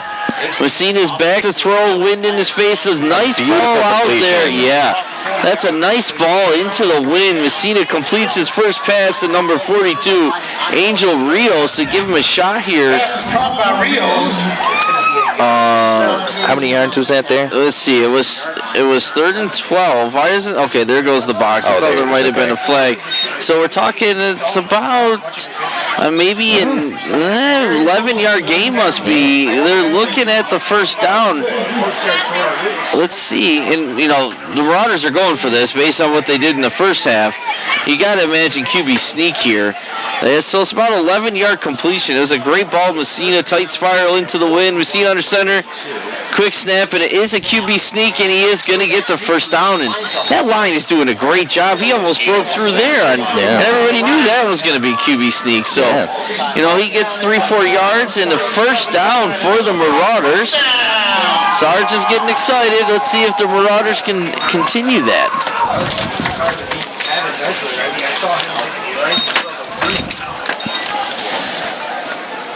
5-yard pickup here for Messina. All right, so back to this typical two tight end set, 3 backs, 1 guy outside the tackle, and it is, Messina is eating off the Falcons, bring the pressure. Now they're giving them forward progress. You can see the official throw that marker up out the field, but Messina didn't have a shot. The blitz, the house was coming on that play, and they got to Messina. Big loss on the play. I think he's thinking of 7. So John's already trying to do stats. It's not easy, folks, I'm telling you. Yeah. But there's not a lot of fear in the Falcons to be willing to bring that many guys at the Marauders. The win, they can't throw it deep. Right. They haven't really shown a big play threat. So the Falcons just teed off on the Marauders there, and it paid off. Okay, we got shotgun formation, twins to both sides, low snap, picked up by Ortiz. Another big loss. And another big loss. Bringing 6. About 8 yards, I'd say. It's going to be back. It's going to be 3rd and a mile here, that's for sure. See where they spot it. Yeah, it's close. So, 6 yards, okay.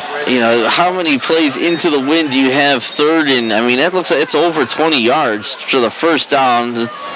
Monster monsoon wind in your face, in your own territory. There's not a lot of play calls designed for this. No. And you don't want to turn it over, but how do you punt? Okay, twins both sides. It's like a pistol formation. Arm pads falling off. Messina does drop back to pass, and he is just... They are doing man coverage, and they're bringing the house here, and they're getting to Messina every time. Another big loss. We're close to 4th and 30 at this point. Yeah. Let's see, if you count it out... Yeah, 32 10, actually.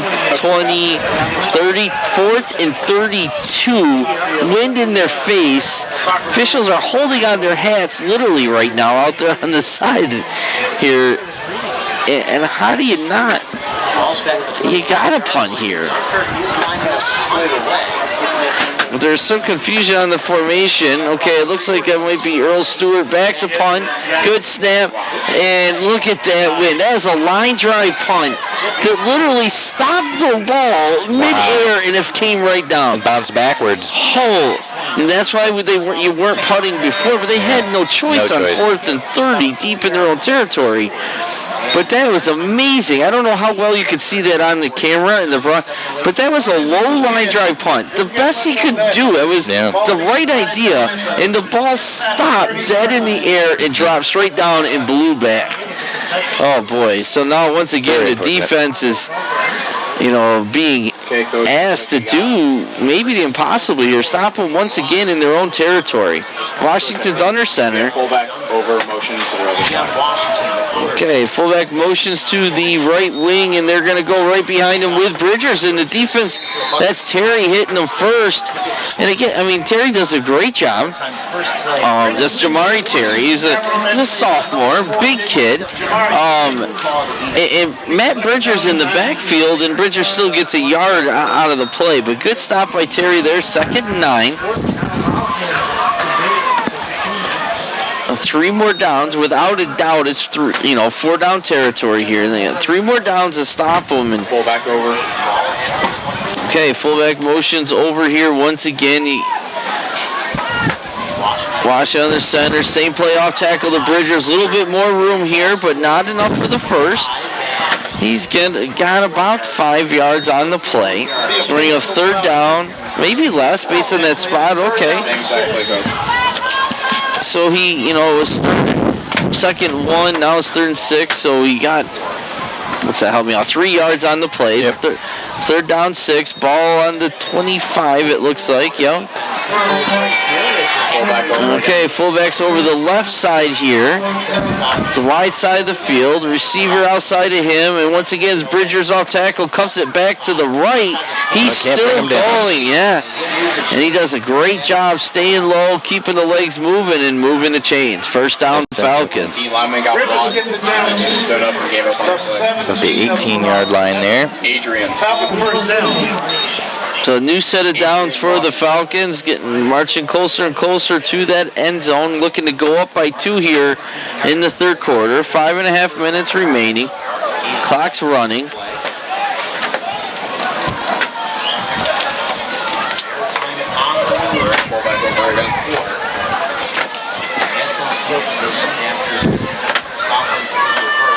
This time Washington keeps followed it. tight. There is a flag on the play. So, that's way out of bounds too. No flag, but there is a flag back in the backfield. I mean, that's like holding tight territory. So it could be a break for the Marauders here. They are motioning them back this way. So it'll be 10 yards from the spot of the foul. And it looks like, so it's going to be 11, 12-yard penalty here on first down for the Falcons. Yeah, definitely pushing them back. They're asking here, what do you want to do? No-brainer. It is a holding like we thought. 10-yard penalty from the spot of the foul back to the C's on the back to the 28-yard line. Still first down. Yeah. Repeat of first down. So let's see if this Marauder defense can take advantages once again and hold on here. I forgot to mention, I did get a score update from the Fredonia Allegheny Limestone. Fredonia was up 8-7 the last I heard. Oh, wow. Tight game down south towns here. There's that jet sweep. Oh, that is a nice block on the edge, but that's borderline in the back. Didn't call it. No flags. Yeah. Oh, there's a little extra scrubbing. They got to the original line of scrimmage there. So that jet sweep has been a killer against the Marauder defense here. It's a great call, and they can't seem to contain it. And they're giving up big plays on it time and time again with Marauder defense. Was that number 3 there with the carry? Yep, that was definitely, I think it's Copeland. Yep, Addison Copeland. That's the wide receiver. Addison Copeland's a sophomore, and he's gotten offers to play receiver for BYU already as a sophomore. So he's definitely an outstanding athlete. We haven't seen his receiving abilities with this win, but he is definitely fast. Washington on the direct keeper. Another flag, but he is in the end zone. Oh, and the official just lost. I know you guys can't see this, but there's an official literally sprinting to the back of the track towards the parking lot to get his head about 30 yards off the field. That's brutal. Sorry, I totally interrupted the play. I got to say the penalty's going to be against Falcons here. It is another holding penalty. So, again, a big break for the Marauders, negating the touchdown run for Washington. That could have been a game ender. Yeah. Now that's from the spot of the foul, so it's not. They're not going to lose a ton of yards, but it stopped the touchdown. And this Marauder defense really needs to get it together, because my observer pigskin picker week, I took the Marauders, and I don't want to start the week out with a loss. So they need to defense needs to get going here, and offense needs to take the ball, get on, and score. Make me look better. Well, we've had a lot of turnover opportunities if we could capitalize. Ball's been on the turf without a doubt. Motion to the left shot, and once again they give it to the jet sweep back, and they force it up the middle quickly. Still a big game, but at least they kept containment that time. Now the linebackers and so on, they got to fill in it and make that tackle once he cuts upfield. And that was Demetrius Potts that time, it looked like, number 1 I saw. All right, good. That's on the carry that was? On the carry. Oh, okay. So a nice gain. I mean, he got close to 10 yards. So it's 3rd and 8. Ball right on the 15-yard line. 3:40 in the third quarter. Dunkirk still down 6-0. Washington in shotgun formation takes a snap, and it's ball in the turf again. And I think the Marauders got it. That looks like number 11 with the ball. It is. And what a break by the Dunkirk Marauders. That is Mateo. And I'm not even going to try to pronounce your last name, Mateo. I apologize for that. But that's a big fumble recovery. And it was that same play that caused a fumble earlier, that zone read. And it looks like Bridgers and Washington are on the same page. They puts it in his chest and he rides him, and Bridgers wants the ball, and I think Washington's trying to pull it out. And twice now that's resulted in a fumble. This time Marauders recover. Ask and you shall receive. Am I right? There you go. The pigskin picker's luck. Here we go. Marauders now drive the field, take the lead, and don't look back. Pitch to Ortiz. Oh, he breaks loose. Almost breaks loose. So again, Ortiz is doing a good job. You know, they're in breaking loose, getting probably around 8-9 yards here on first down, staying ahead of the chains. Now the play options are here for the coaching staff is much bigger, and they can't tee off with the blitz and the obvious passing down. When you show the pads down and just hit somebody. Because they definitely have to do something about this pass coverage if they are going to try to throw the ball. Well, they're stacking the box. Yes, they are. There's no respect for the deep play at all here. QB sneak up the middle. Yeah. And I like where the refs are standing. Yeah, no, it looks definitely going to be a first down here. And again, they're not surprising the Maritime, the Falcons here at all with that play, but they still haven't been able to stop it. Right now, you guys can't see in camera, but that's Cave, lineman that we saw go down earlier. He's coming out with no pads on and crutches, so in a knee brace on. You hate to see that. That's unfortunate. Hopefully he's okay and not out long term. That's Gavin Cave, 58. Looks like he's not going to return. The big junior lineman listed at 278. 270, excuse me. So, all right, sorry, got talking here. It's no gain on first down, maybe one. Ortiz will pick up one on that play. That was Ortiz once again, gain of 1, 2nd and 9. Ball right around the 26-yard line. Clock's running. And I'm starting to wonder if the Marauders really can drive the length of this field. They got the potential. With that pass pressure, the pressure they're putting on them, they're forcing them inside and quick plays, and they're stacking the box. It's the odds are against them in that formation against that defense. Right. But every time they spread out a little bit, they bring the house in, and they're on Messina quick, before he has a chance to get rid of the ball. So it's gain of 2 on the play, 3rd down and 7. You got to come up with a solution here. I mean, we saw what a punt looked like earlier, and it wasn't pretty. So you almost wonder if this isn't 4-down territory inside their own 30-yard line. Yeah, I know, which is crazy to say, but they may have to, especially if they get some yardage here. Double tight set, back. Slow developing play there. I almost thought a whistle must have blown, and nothing there. It's gain of about 1. It's going to bring up 4th and 6. I don't know if there's some miscommunication on that or what, but that play did not look sharp, and it cost them a short gain there. Ortiz didn't have a chance. That is 4th down. You see a couple subs, so I'm not sure if that means punt or if this means... Well, Messina just came back out on. He must have been on the sideline that last play. He came and got the play. Oh, I see. Yep.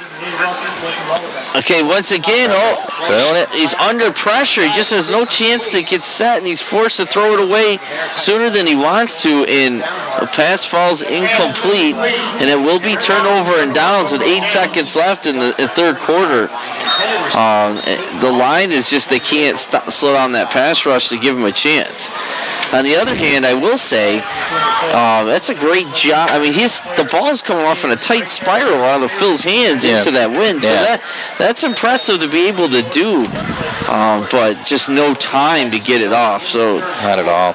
Once again, I mean, the 3rd time in a row now, really 4th time, no, 3rd in a row, sorry. The Falcons are starting with the ball in Marauder territory. The last 2 times they came up short and didn't score, but you got to imagine. Only so many times you can get away with that. Washington's in shotgun formation. What's the official? Timeout. All right. Timeout on the field called by Maritime. Now you know some more about high school football. What kind of an advantage does a charter school have over a public school where, they can kind of do some selective recruiting? You absolutely, you can recruit. It's not supposed to be for sports, but we all know that it is. And especially You see it a lot. Like you used to teaching at Silver Creek and being around basketball. You see these charter schools playing C, and they recruit 7 studs to play in C, and it really was. I mean, nothing against the kids or the pro or the coaches. They were, but it's very difficult to have, in my opinion, and sometimes unfair, especially for smaller school divisions, to have to go up against charter schools in those scenarios. Yeah. Now you also have, you had the Kleiman Sherman Panama issue, the state champs in Class D yesterday, last year. Impressive season program. If you've been around the passing leagues at all this year, they won multiple passing league tournaments going up against B and even A schools. Wow. But there's controversy. We'll get back to that in a minute. Here we go. First down 10, shotgun, ball to Bridger. This time, big run. Yep. So there's that zone replay, and Bridgers took the ball this time. Oh, it's number 9. You're right. Yeah, that was a nice run there. And we've mentioned his name a little bit. That's Maurice Vaughn. Yeah, he looked a lot like Bridgers on that carry. Nice hole, first down for the Falcons. But back to my, you're asking about the advantages. That brings us to the end of the third quarter. Score still remains. No score that quarter. Dunkirk 0, Maritime Charter Falcons a 6. You got Kleiman Sherman Panama combined. Now, if you add up the 3 schools' full numbers, they're much bigger than a D school. But with the formula that they have, and the state has, not CSP, you don't have to count all the schools from the secondaries, all the kids from the secondary school. And that's the rules. So a lot of other D schools, say like Randolph, who's just Randolph, the CSP is a much bigger pool of students to choose from. But that's the state is trying to encourage schools to merge sports programs and so on, and not discourage them, which does make sense. And sometimes if you got a situation like that and you can stay D and yet have all those students to choose from, it is an advantage. Now, don't mean that's not taken away from the job Coach Ty Harper has done. He's done an outstanding job there, and that talent that they have there and how well they work, and you watch them from afar, and like again these passing leagues and so on, and they love each other. They play hard together. What's the goalpost just blew over? I think our goalpost just blew over. The soccer net just blew over there. That's how windy it is out there. Well, okay, here we go. Start the fourth quarter. Score, Dunkirk's down 6-0, which they're fortunate to be down 6-0, but the Falcons are threatening once again. First down and 10, right around the 14-yard line.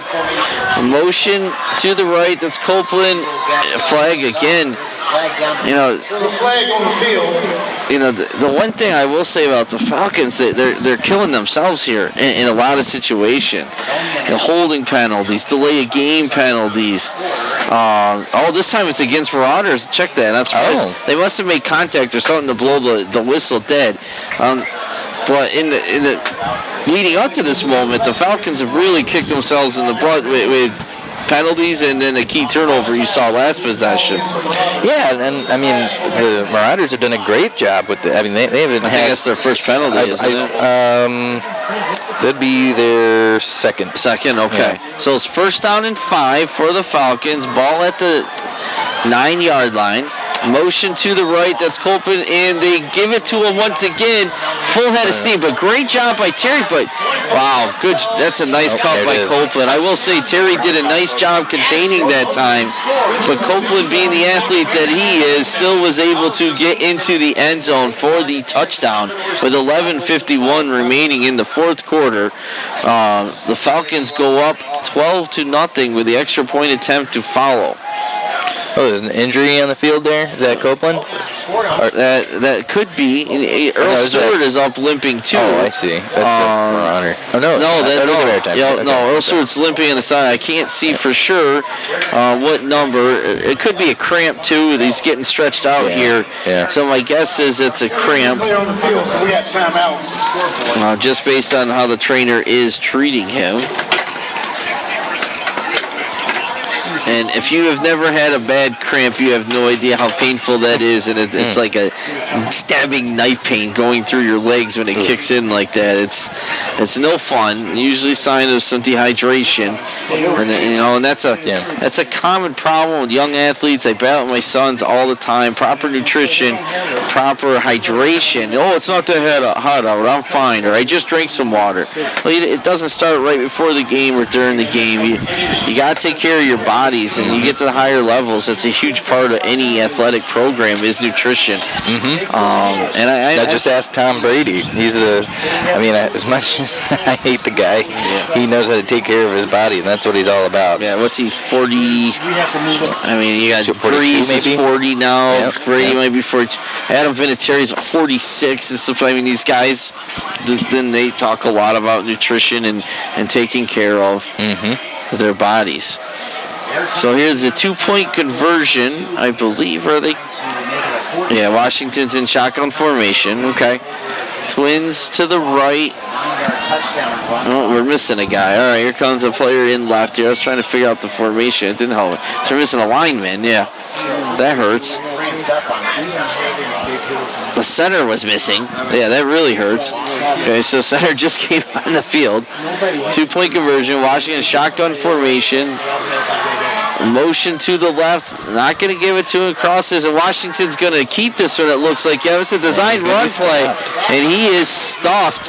That's Angel Rios, I believe, number 42 in the big tackle.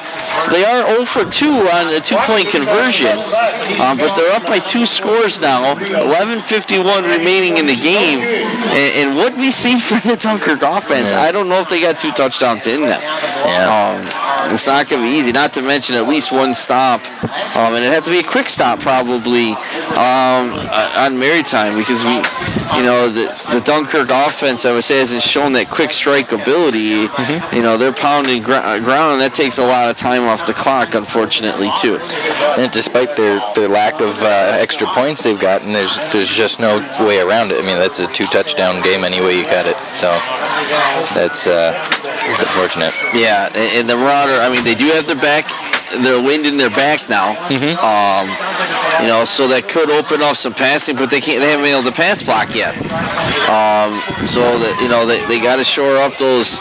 They're blitzing, they're in man coverage, and they're challenging Messina to make a play, but he doesn't have time to make that play in most cases so far. Here we go, kickoff into the wind. The Marauders returners are up right around the 24. It's okay, good play. I mean, even at wind, you could see the ball. Obviously there's spin coming off the foot, but I think the wind even was making that ball bite and turn there a little bit. I think that was 23 there. I mean, it's like a no big deal. Oh, he just fell on the ball. No, when a ball's kicked that hard, you're 10 yards away, and to come up with it cleanly and get smart and get down and give the Marauders great field position. They're going to start right all day. Yeah, right at their own 49-yard line based on the box over there. They're just putting up 49. 11:50. Driving half the field obviously is a lot easier than the whole length of the field. But they start again this tight formation, wing to the left this time. Ortiz in the backfield, and they go Ortiz right up the middle. A nice gain of close to 3 to 4 yards on first down. But even driving 50 yards in that type of play, it's going to chew up at least half the time here. Yeah. So they need to get the plays on and off the field real quick. As quick as they can, and you got to score here as quick as you can. Taking a long time in the huddle, and the clock is running, and that is not their friend. Messina is just getting to the huddle right now to make the play call. So Coach Satori's veteran coach done a great job, but you got to get the play calling quicker, no doubt about it in my mind. Yeah. Twins left, I formation. They are in pad. He's under pressure once again. Oh, almost throws the interception there. Angel Rios, the intended receiver, became more of a defender on the play than a receiver. And he lost his shoe there for a minute. At first, it looked like he was hurt with a cramp himself, but he was kicking his shoe back on. So you got 3rd and 7. Clock did stop on the incomplete pass. Ball right around the 48-yard line of the Falcons, so they are in Falcon territory. I think only the second time really today. And the first time was on their first possession, and it ended up with a fumble. So Ortiz is still in the backfield here. Wing to the left, and no fake to Ortiz. Messina rolling out to the right. Got it. And he hits him. He's open and to the end zone. That's a 48-yard touchdown pass to who else? Yes, that's my man, Earl Stewart, number 26, with the big play. Oh, there's a flag on the play. Oh no, the legal man downfield. Oh no, that is coming back. The legal man downfield, or I'm not sure, it might even be, and if he had replay, we could look at this, but Messina was close to the line of scrimmage there too, so he might have been over the line of scrimmage. I can't wait to watch this live to see exactly who or what, and especially if it was against Messina, because it was close. That was a great throw catch. That was beautiful. Just what the Marauders needed, and unfortunately it's coming back. And it looks like we got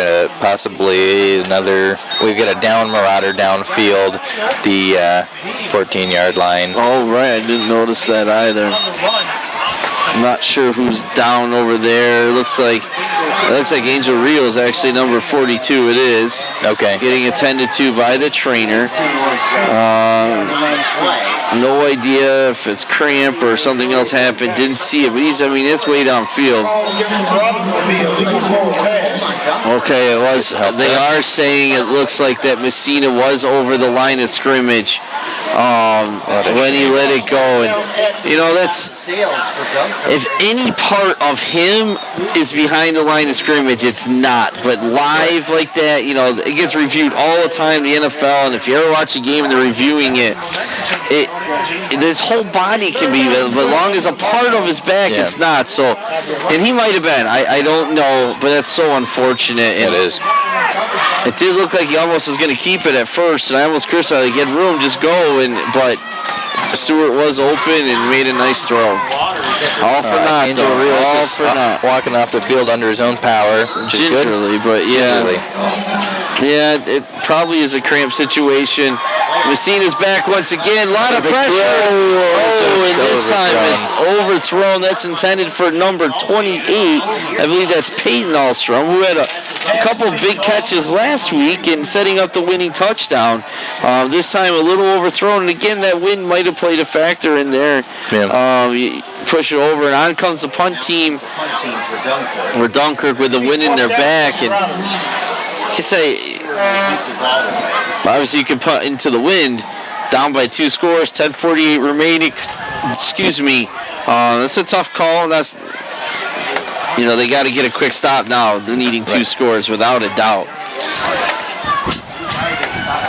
If I'm Maritime, though, they're not even back to return right now. Okay, now they are sending one guy. Earl Stewart came on late to punt. Almost blocked it, but it's a big punt. That might get into the end zone. No. What a great bounce. Nice. Oh, don't fall in. Oh, no. Are they going to call it down there? How's that not a touchback? No, they did. They had a ball on it. That should be, in my opinion, unless high school rules are different, there's no control of that ball. Is down back at the Okay. But they're calling it the 2. Yeah, I'm interesting to see that. Why it's not, but wait. The ball bounced in the end zone, but they're going to mark the ball. Well, they are talking here. I'm not convinced that they're not going to call this a touchback. I did see the signal for a touchback just now by one of the officials, but they are discussing it. I would think, in my opinion, that'd be a touchback. But again, I don't have a rule book in front of me. If you don't have control of it, how's it down? Right. Right. With the bat and with the wind, they're not to their bats. What a punt by Earl Stewart. Yeah, absolutely. He booted that. Even with the bat, Yeah, he got it up there.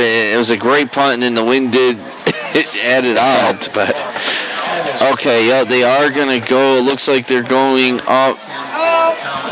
Now Now they changed the call. Yeah, touchback. And I think that's the right call.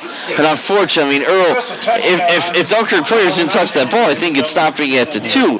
But they're so excited. I mean, high school player isn't used to that play. You see it in the NFL all the time, but Earl did his job there, and that's an unfortunate break for the Marauders. And that young man that knocked in the end zone there is probably kicking himself. But he was hustling down too. You know, that's an effort mistake without a doubt. Right.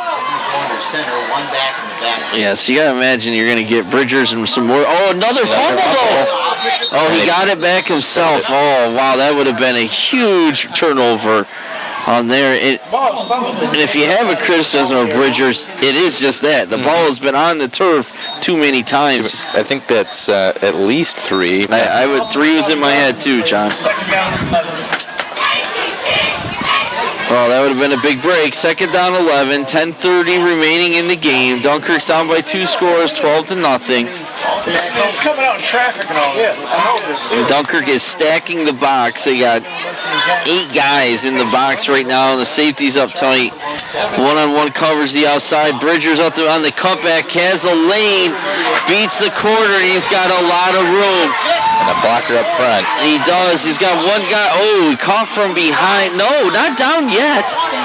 Wow, that's a nice hustle there. I'd love to catch the number of who did that. Terry was hustling. That was number 9. Number 9. Yeah, Terry back there hustling, but number 9.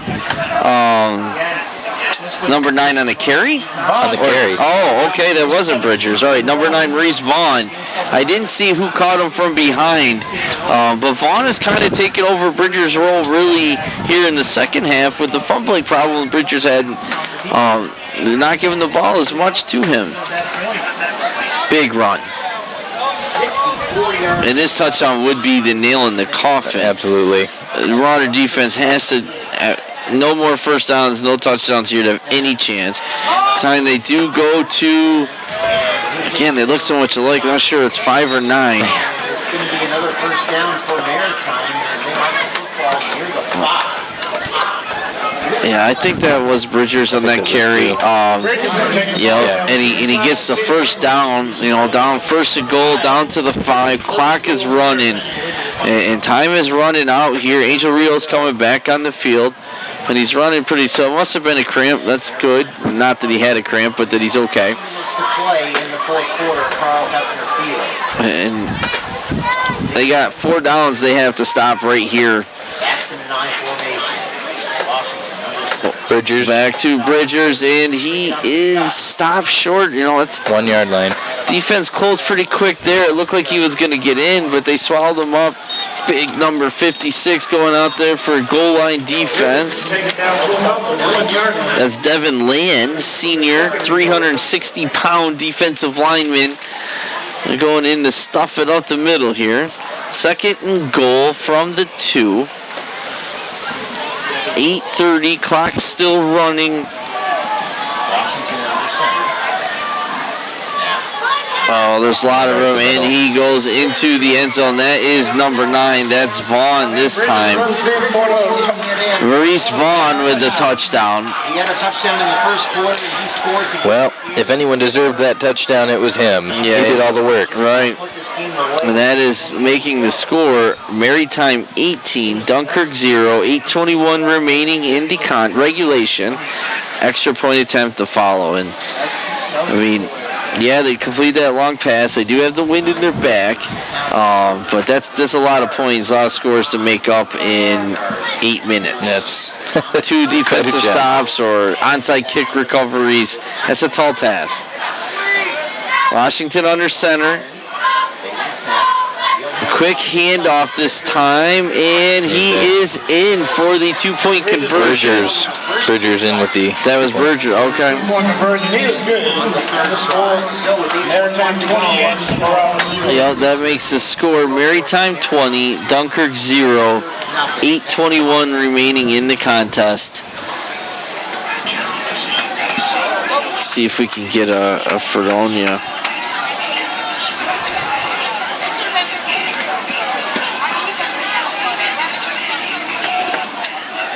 Update here. Let's see if we can find anything.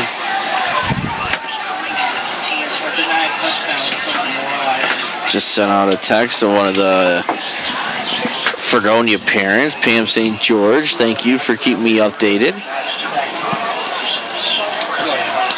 Special team coach Tim Kacklemeier is out there trying to rally his troops, looking for a big play. Nothing like a special team touchdown to save some time and maybe get some hope back in this contest. Love to see it. Yeah, you got to imagine doing a little squib kick or something, which is hard. It's hard to return such a kick like that, but you never know. Stranger things have happened. And there's the wind blowing the ball off the tee. I'm still shocked. It's not a huge point, but why aren't they just holding it? They could make the kicker a little bit more comfortable. No, the Marauders are adjusting their closest, their furthest back guys on the 25-yard line. Yeah. As you just see that ball just die up in the air, but it's not.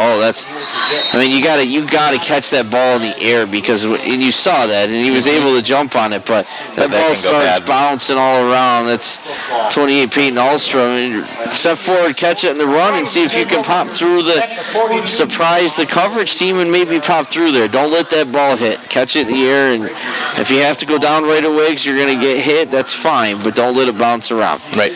Down at the 42, 8:21 remaining, needing 3 scores to tie or take the lead. Let's see what the Marauders can cook up. You gotta imagine they're going to bring the pressure here. It's worked for them. We've seen his face. Pistol formation. Quick pass. Hits his receiver. That's 28 Peyton Ahlstrom for the completion.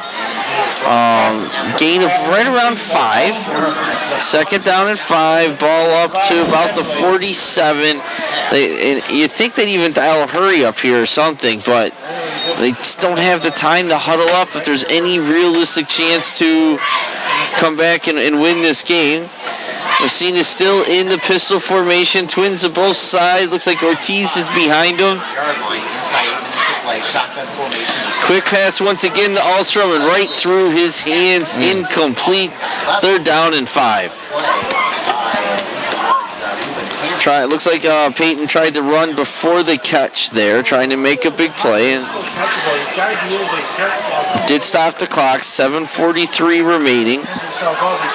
Third and 5.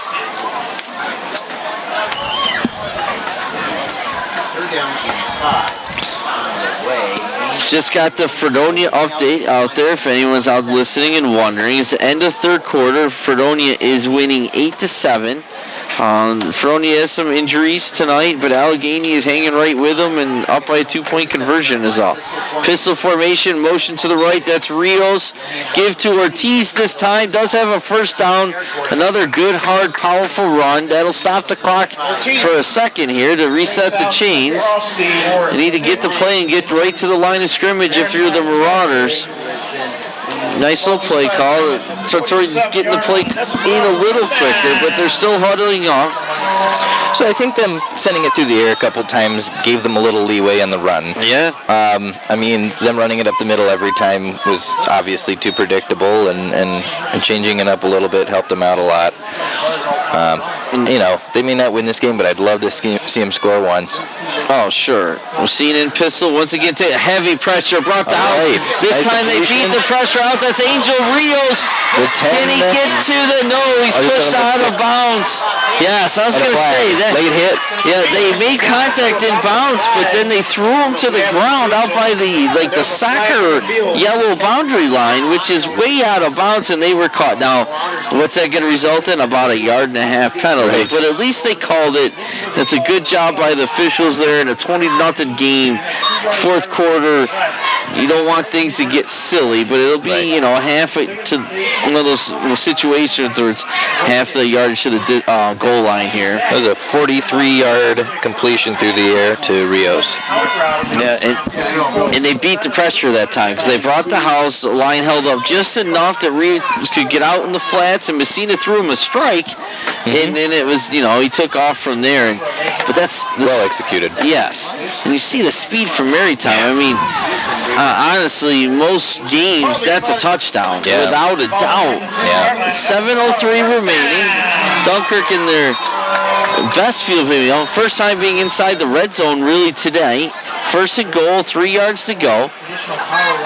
Messina's back in the pistol formation. Ortiz behind him.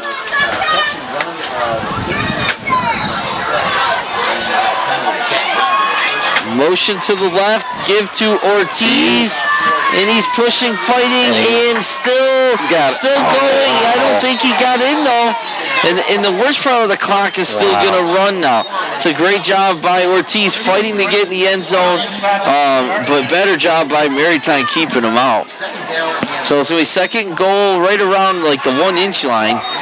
The other thing I'd like to see there, and I bet this comes up in the film session, where was the other maroon jerseys pushing on that pile? Right. A little hustle play by a few linemen there to get over there and keep pushing and helping Ortiz. He gets in the end zone there. Instead, clock's running, doesn't get in. But you got to play till the whistle blows. That's right. You look at him, you see that it looks like he's in, but you can't count on that. Keep pushing it.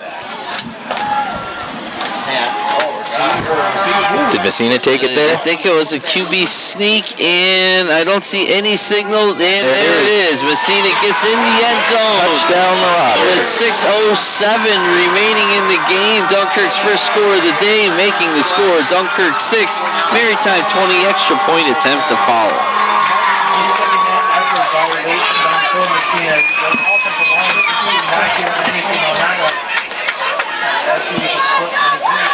No, I think you have to go for 2 here. Although, if you can make 3 extra points, that takes the lead too. But I think your odds are better to convert at least 1 to tie. 2, you get 2. Obviously you need 3 touchdowns. It's obvious. But if you get 2 2-point conversions, you win the game. Messina's under center. He's rolling out. And he throws the interception. And he cannot return that, but it makes the point no good. And Vaughn would have been gone there. Or no, that was Copeland, I think, that with the pick. But you cannot, in high school football, you can't return it for the safety like you can in the pros. That was a good defensive read on Copeland. He jumped that pass well and made it happen. Yes, he did. Good news is if they score 2 more, they got 2 more chances to get 1 to tie. It's not the end of the world there. And that's a good score. They got the ball midfield and they went down and did what they needed to do a little earlier, got the touchdown. You got to wonder if onside kick is coming here. Are you ready? Let's go. Or kick it deep and go for a 3 and out. 4, 5, 6. Let's hear it for those cheerleaders. The cheerleaders do their post-touchdown tradition of their push-ups. I've seen them have to do quite a few push-ups here at the Dunkirk field. Not tonight. That was their first 6. I think they'd like to do a few more before this game's over. Stewart is placing the ball here on the tee. Coming over to this side of the field. Hash mark here. Looks like they're probably drawing something up here. You got to expect it. And you know what? Maritime's expecting an onside here. Sometimes you kick it deep and it's a race to the ball, too. It's a live ball, so it'll be interesting if they'd have that play in their special teams. They are crowding this side of the field without a doubt. We had too many guys on the field. They were counted and got them off.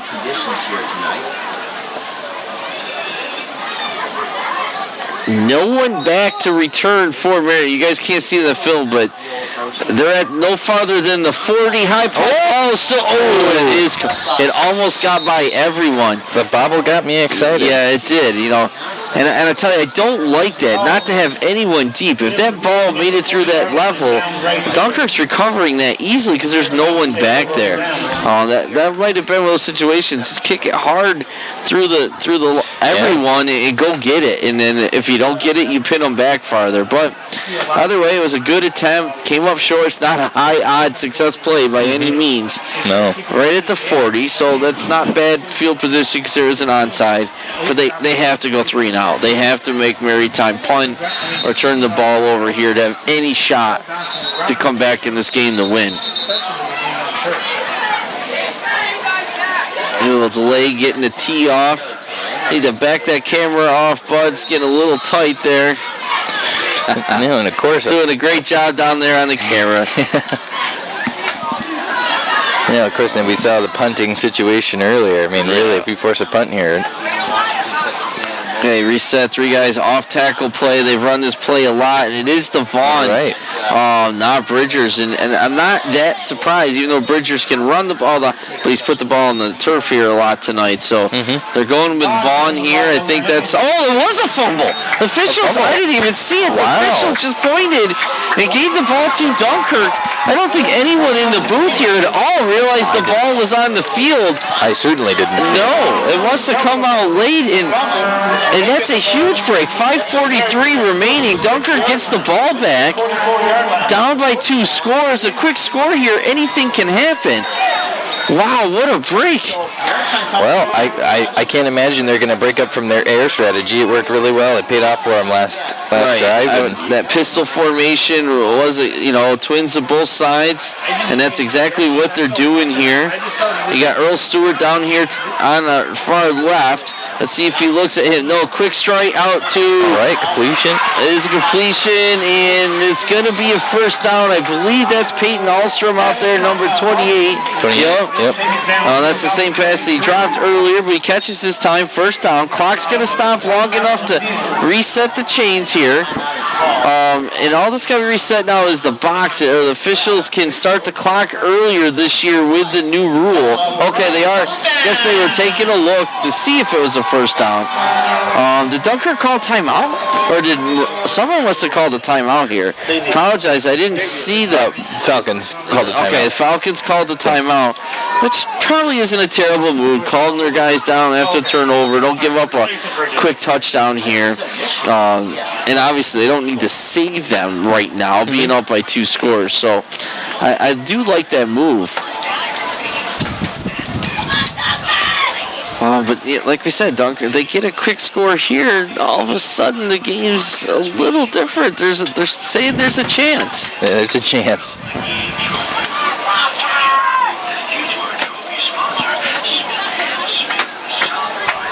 So are the Falcons going to go back to that man coverage and big blitz, or are they going to drop back a little bit and give some help? They did get beat with those quick outs. Big pass to Angel Rios last time when they came with the blitz. Let's see if they do it again. Is Messina back under center here? He is. Yeah, so they're going back to the tight formation. Rolling out, got time, got a man. Oh, it's dropped. That's Earl Stewart. That's the same play that was called back being past the line of scrimmage. And that's a good ball. I don't know if it was deflected or all, or he just couldn't come up with it, but that falls incomplete, and that would have been a perfect play there. 5:24, they got the touchdown to bring it with the 1 score. But it's not over, it's only second down. I think that was another example of getting a little excited and trying to run with the ball, get in the end zone before you have it in your hands. Same formation. This time play action. Look out! Hit on release. Yeah, it falls incomplete. That's a tough pass play there. Rolling to your left as a right-hand quarterback. Pressure from the backside and trying to throw a touch pass into the wind over the defender. Yeah. Incomplete, third down.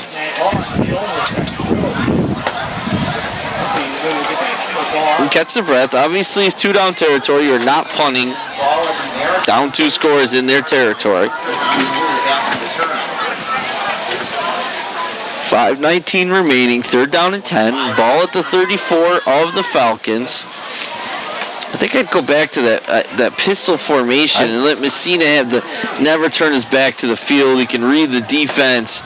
Gives him a little bit more time when they really get a lot of pressure on him. He's not scrambling as much. Yeah, and he's a good athlete. He's a runner. He can run with the ball and so on. But I think it just gives him a little bit better look. The score here to update you guys is 20-6. Falcons. And that pass falls incomplete. Not sure if it was deflected at all, but it came up short, intended for 28.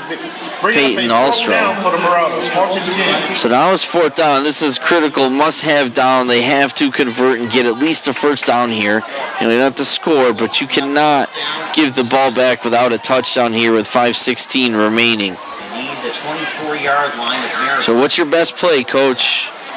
Now's the time. Going 20-6. Pistol formation, twins of both sides. Ortiz behind Messina. Motion by Rios to the right. Snap. Messina drops back, going deep. That's got a lot of contact there. Wow. I mean, there was contact beyond 5 yards, balls in the air, and Stewart's fighting to get free, and he wasn't able to. Yeah, there had to be something there, but nothing is called, and that is going to be a turnover on downs.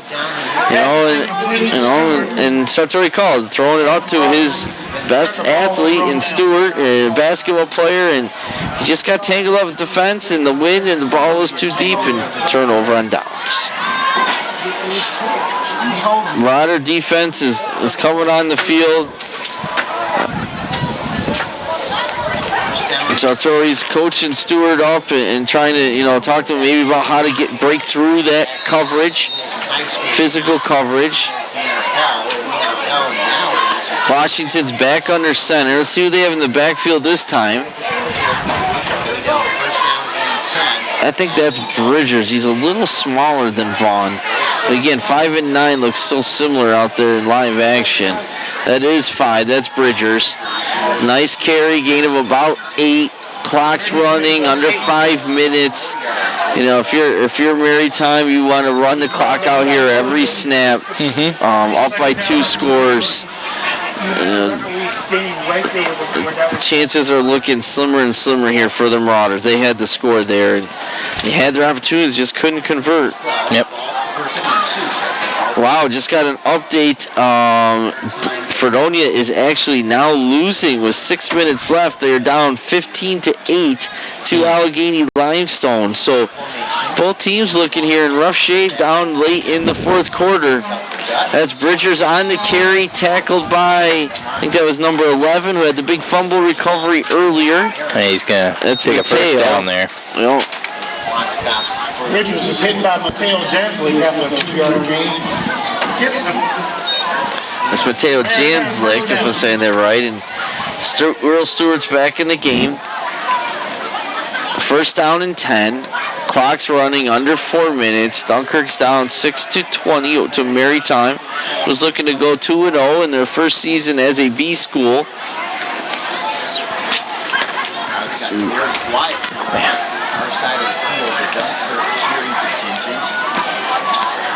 Washington's waiting here very wisely, letting the clock run down as much as he can before each play. And that, he's hit immediately. A big number 56. That was Vaughn on the carry. 56 is Devin Land, senior D-lineman. We talked about him a little bit earlier. And did a great job getting through the line of scrimmage and making a tackle. Second down. Maybe second down and 8. Clock still running, though. Getting down towards the 3-minute mark here. It'll be under 3 minutes, probably 2:45, I'm guessing, about when they have to snap it again. There's just no point in any timeouts here. Yeah, right. I mean, you're not giving up, but you're also realistic here a little bit. Washington takes the snap, gives it to the deep back. That's Vaughn, and a great job by the defense here. This time, number 52 gets in the backfield. It's Adrian Washington, another senior nose guard. Listed as 6'2", 355. Whoa. So the two interior linemen here, you're pushing 700 pounds between the two of them. And that's a lot of pounds to move. That is. No gain, third down, clock's down. It's going to be about 2 minutes or maybe just under 2 minutes, and they'll be under 2 minutes when they snap this ball. So tick, tick, tick. It's third and long. Washington takes it, gives it to Bridgers here, cuts back, Not a lot there. It's going to be a gain of about 4, getting about midfield. So that's 148 when they blew the whistle. Timeout Dunkirk. I mean, they could have ran off almost down to 1 minute before they had to snap it there. Without that timeout. Right. So it is 4th and 5. Ball right at midfield. I don't know if it matters if you, I don't know if I punt here. I just probably just go for it, run clock, safe. They got 142 to get 2 scores. I mean, either way, it's... Yeah, as we discussed earlier. I mean, punting at the 50-yard line. Punting at the 50-yard line just doesn't get you anywhere. No. It's just a matter of what they feel you're running the most time off. I think more bad things on a bad snap or right. I don't know how much confidence you have, but you're not going to gain a lot of yardage. No. It's more time and just whatever they decide here. I don't think there's really a wrong decision with what Dunkirk has in front of them.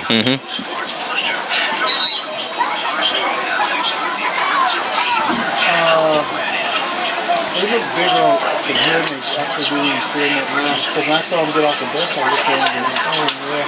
But I bet Burroughs didn't play tonight either. See that, which is the problem. So the big sprain ankle. You still hear that wind whipping through the mic. What they do a little, they are in like a shotgun formation here. That's right to Copeland, direct snap, and he's going to try to run for the first down himself. I don't think he got it. I think he's out of bounds before he gets there. And he is. If he had to get to the 45, which I believe he did, he is short. Ooh, the ref just took a sidestep towards in Maritime's favor there. And we'll see where they officially mark it. Oh, man. He's standing right on the 45. Oh, way back over there, and they... I mean, again, I hate to say it, I don't think it makes much of it. Oh, and they gave it to him. First down. It looked like from this angle, but it's hard to see that he was out of bounds before that. They're right there. I'll give them the benefit of the doubt. And honestly, at this point, now it's just going to be a couple kneel downs. And look at the wind blow. The ball is being blown away from the officials there. I think you go to kneel downs here, but let's see what they do. Yeah, they got 3. You haven't seen this this formation with the 3 backs behind the quarterback, so I'm guessing this is a kneel down play. And he is. That's Washington takes the snap, kneels it down. 40 seconds now can tick off the clock. Are they really calling? And they did. Dunkirk calls a timeout with 1:28 remaining. Okay. Down by 2 scores, not with the ball. I know you can't do anything with them after the game, but never say die. Never say die. I understand.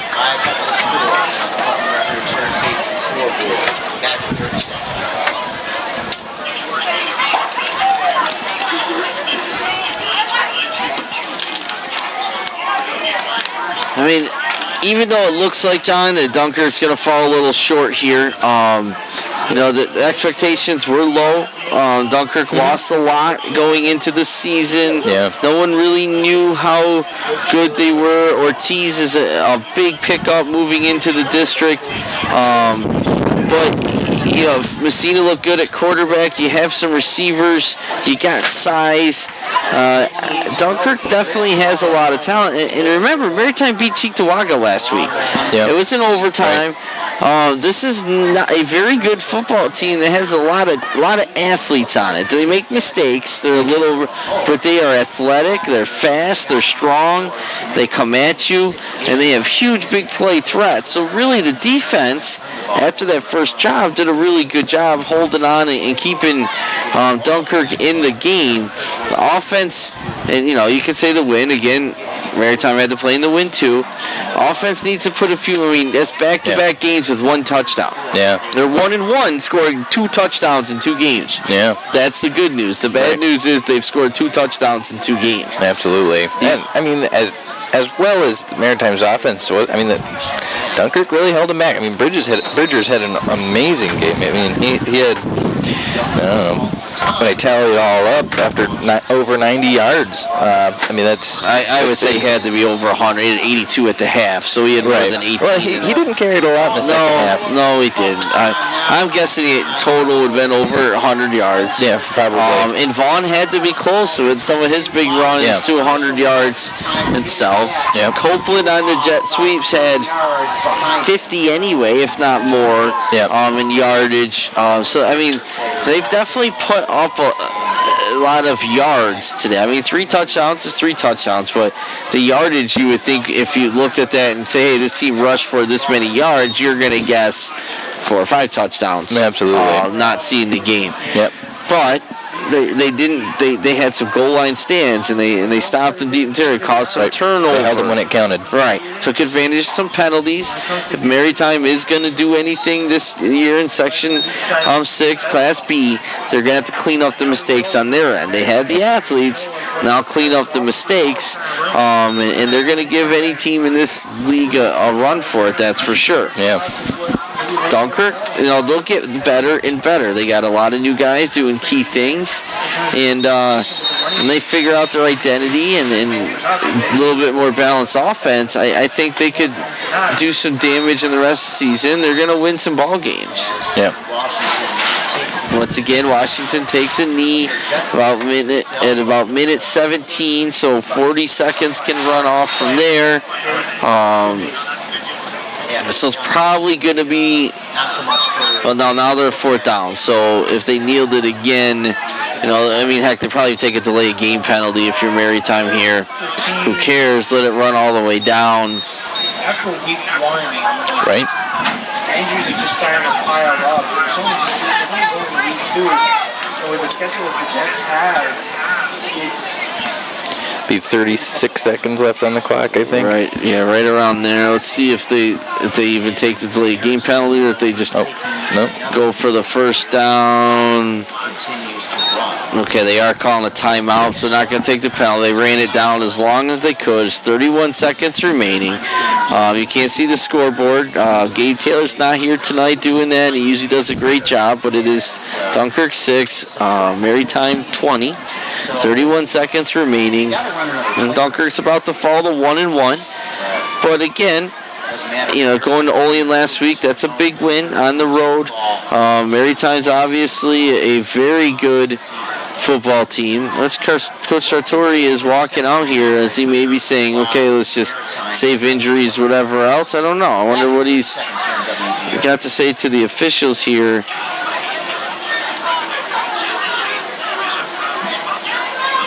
It's not happy, disagreeing with something. He's pointing toward the sideline. Another official's coming over. I'm not sure what this would be about at this point with 31 seconds remaining.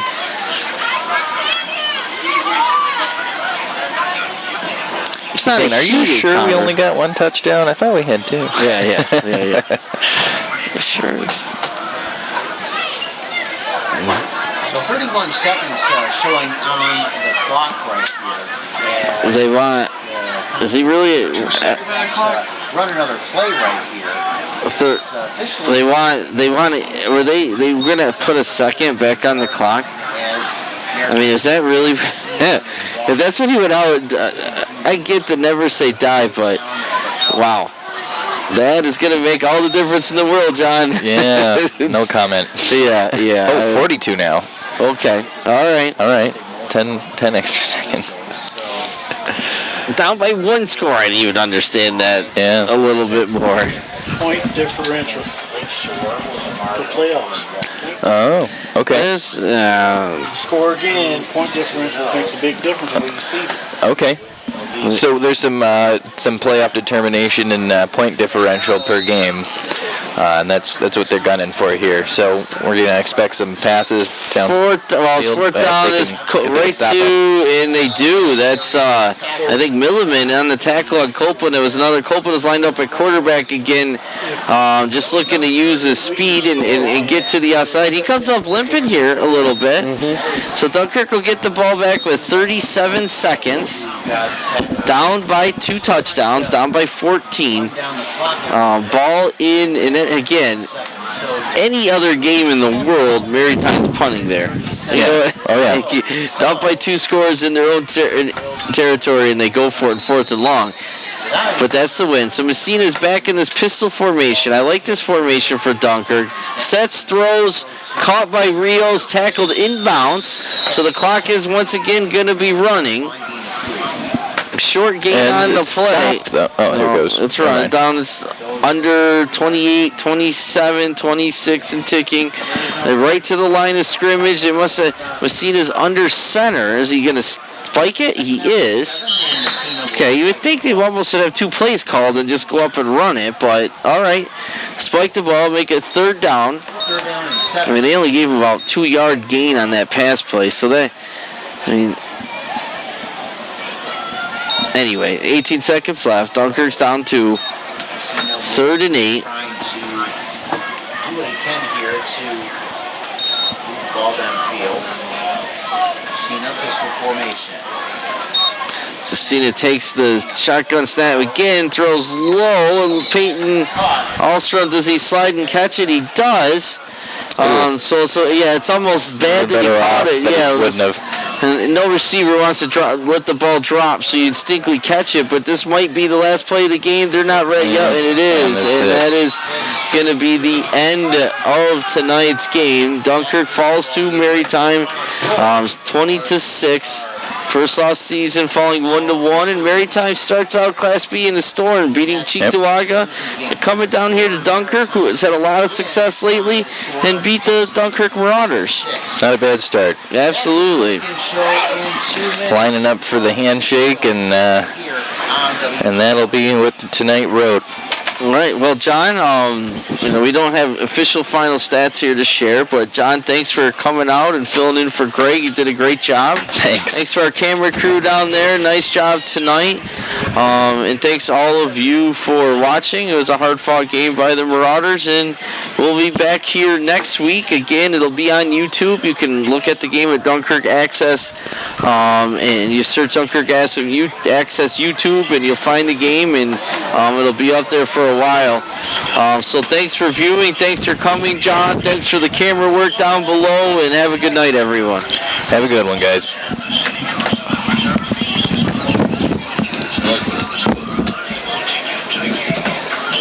There's 26 viewers at one point. Oh, yeah? All of 26 whole people. Well, then you have TV. Oh, that's course. probably just. Yeah. But a lot of people go back and watch it. I did Dunkirk Modified game.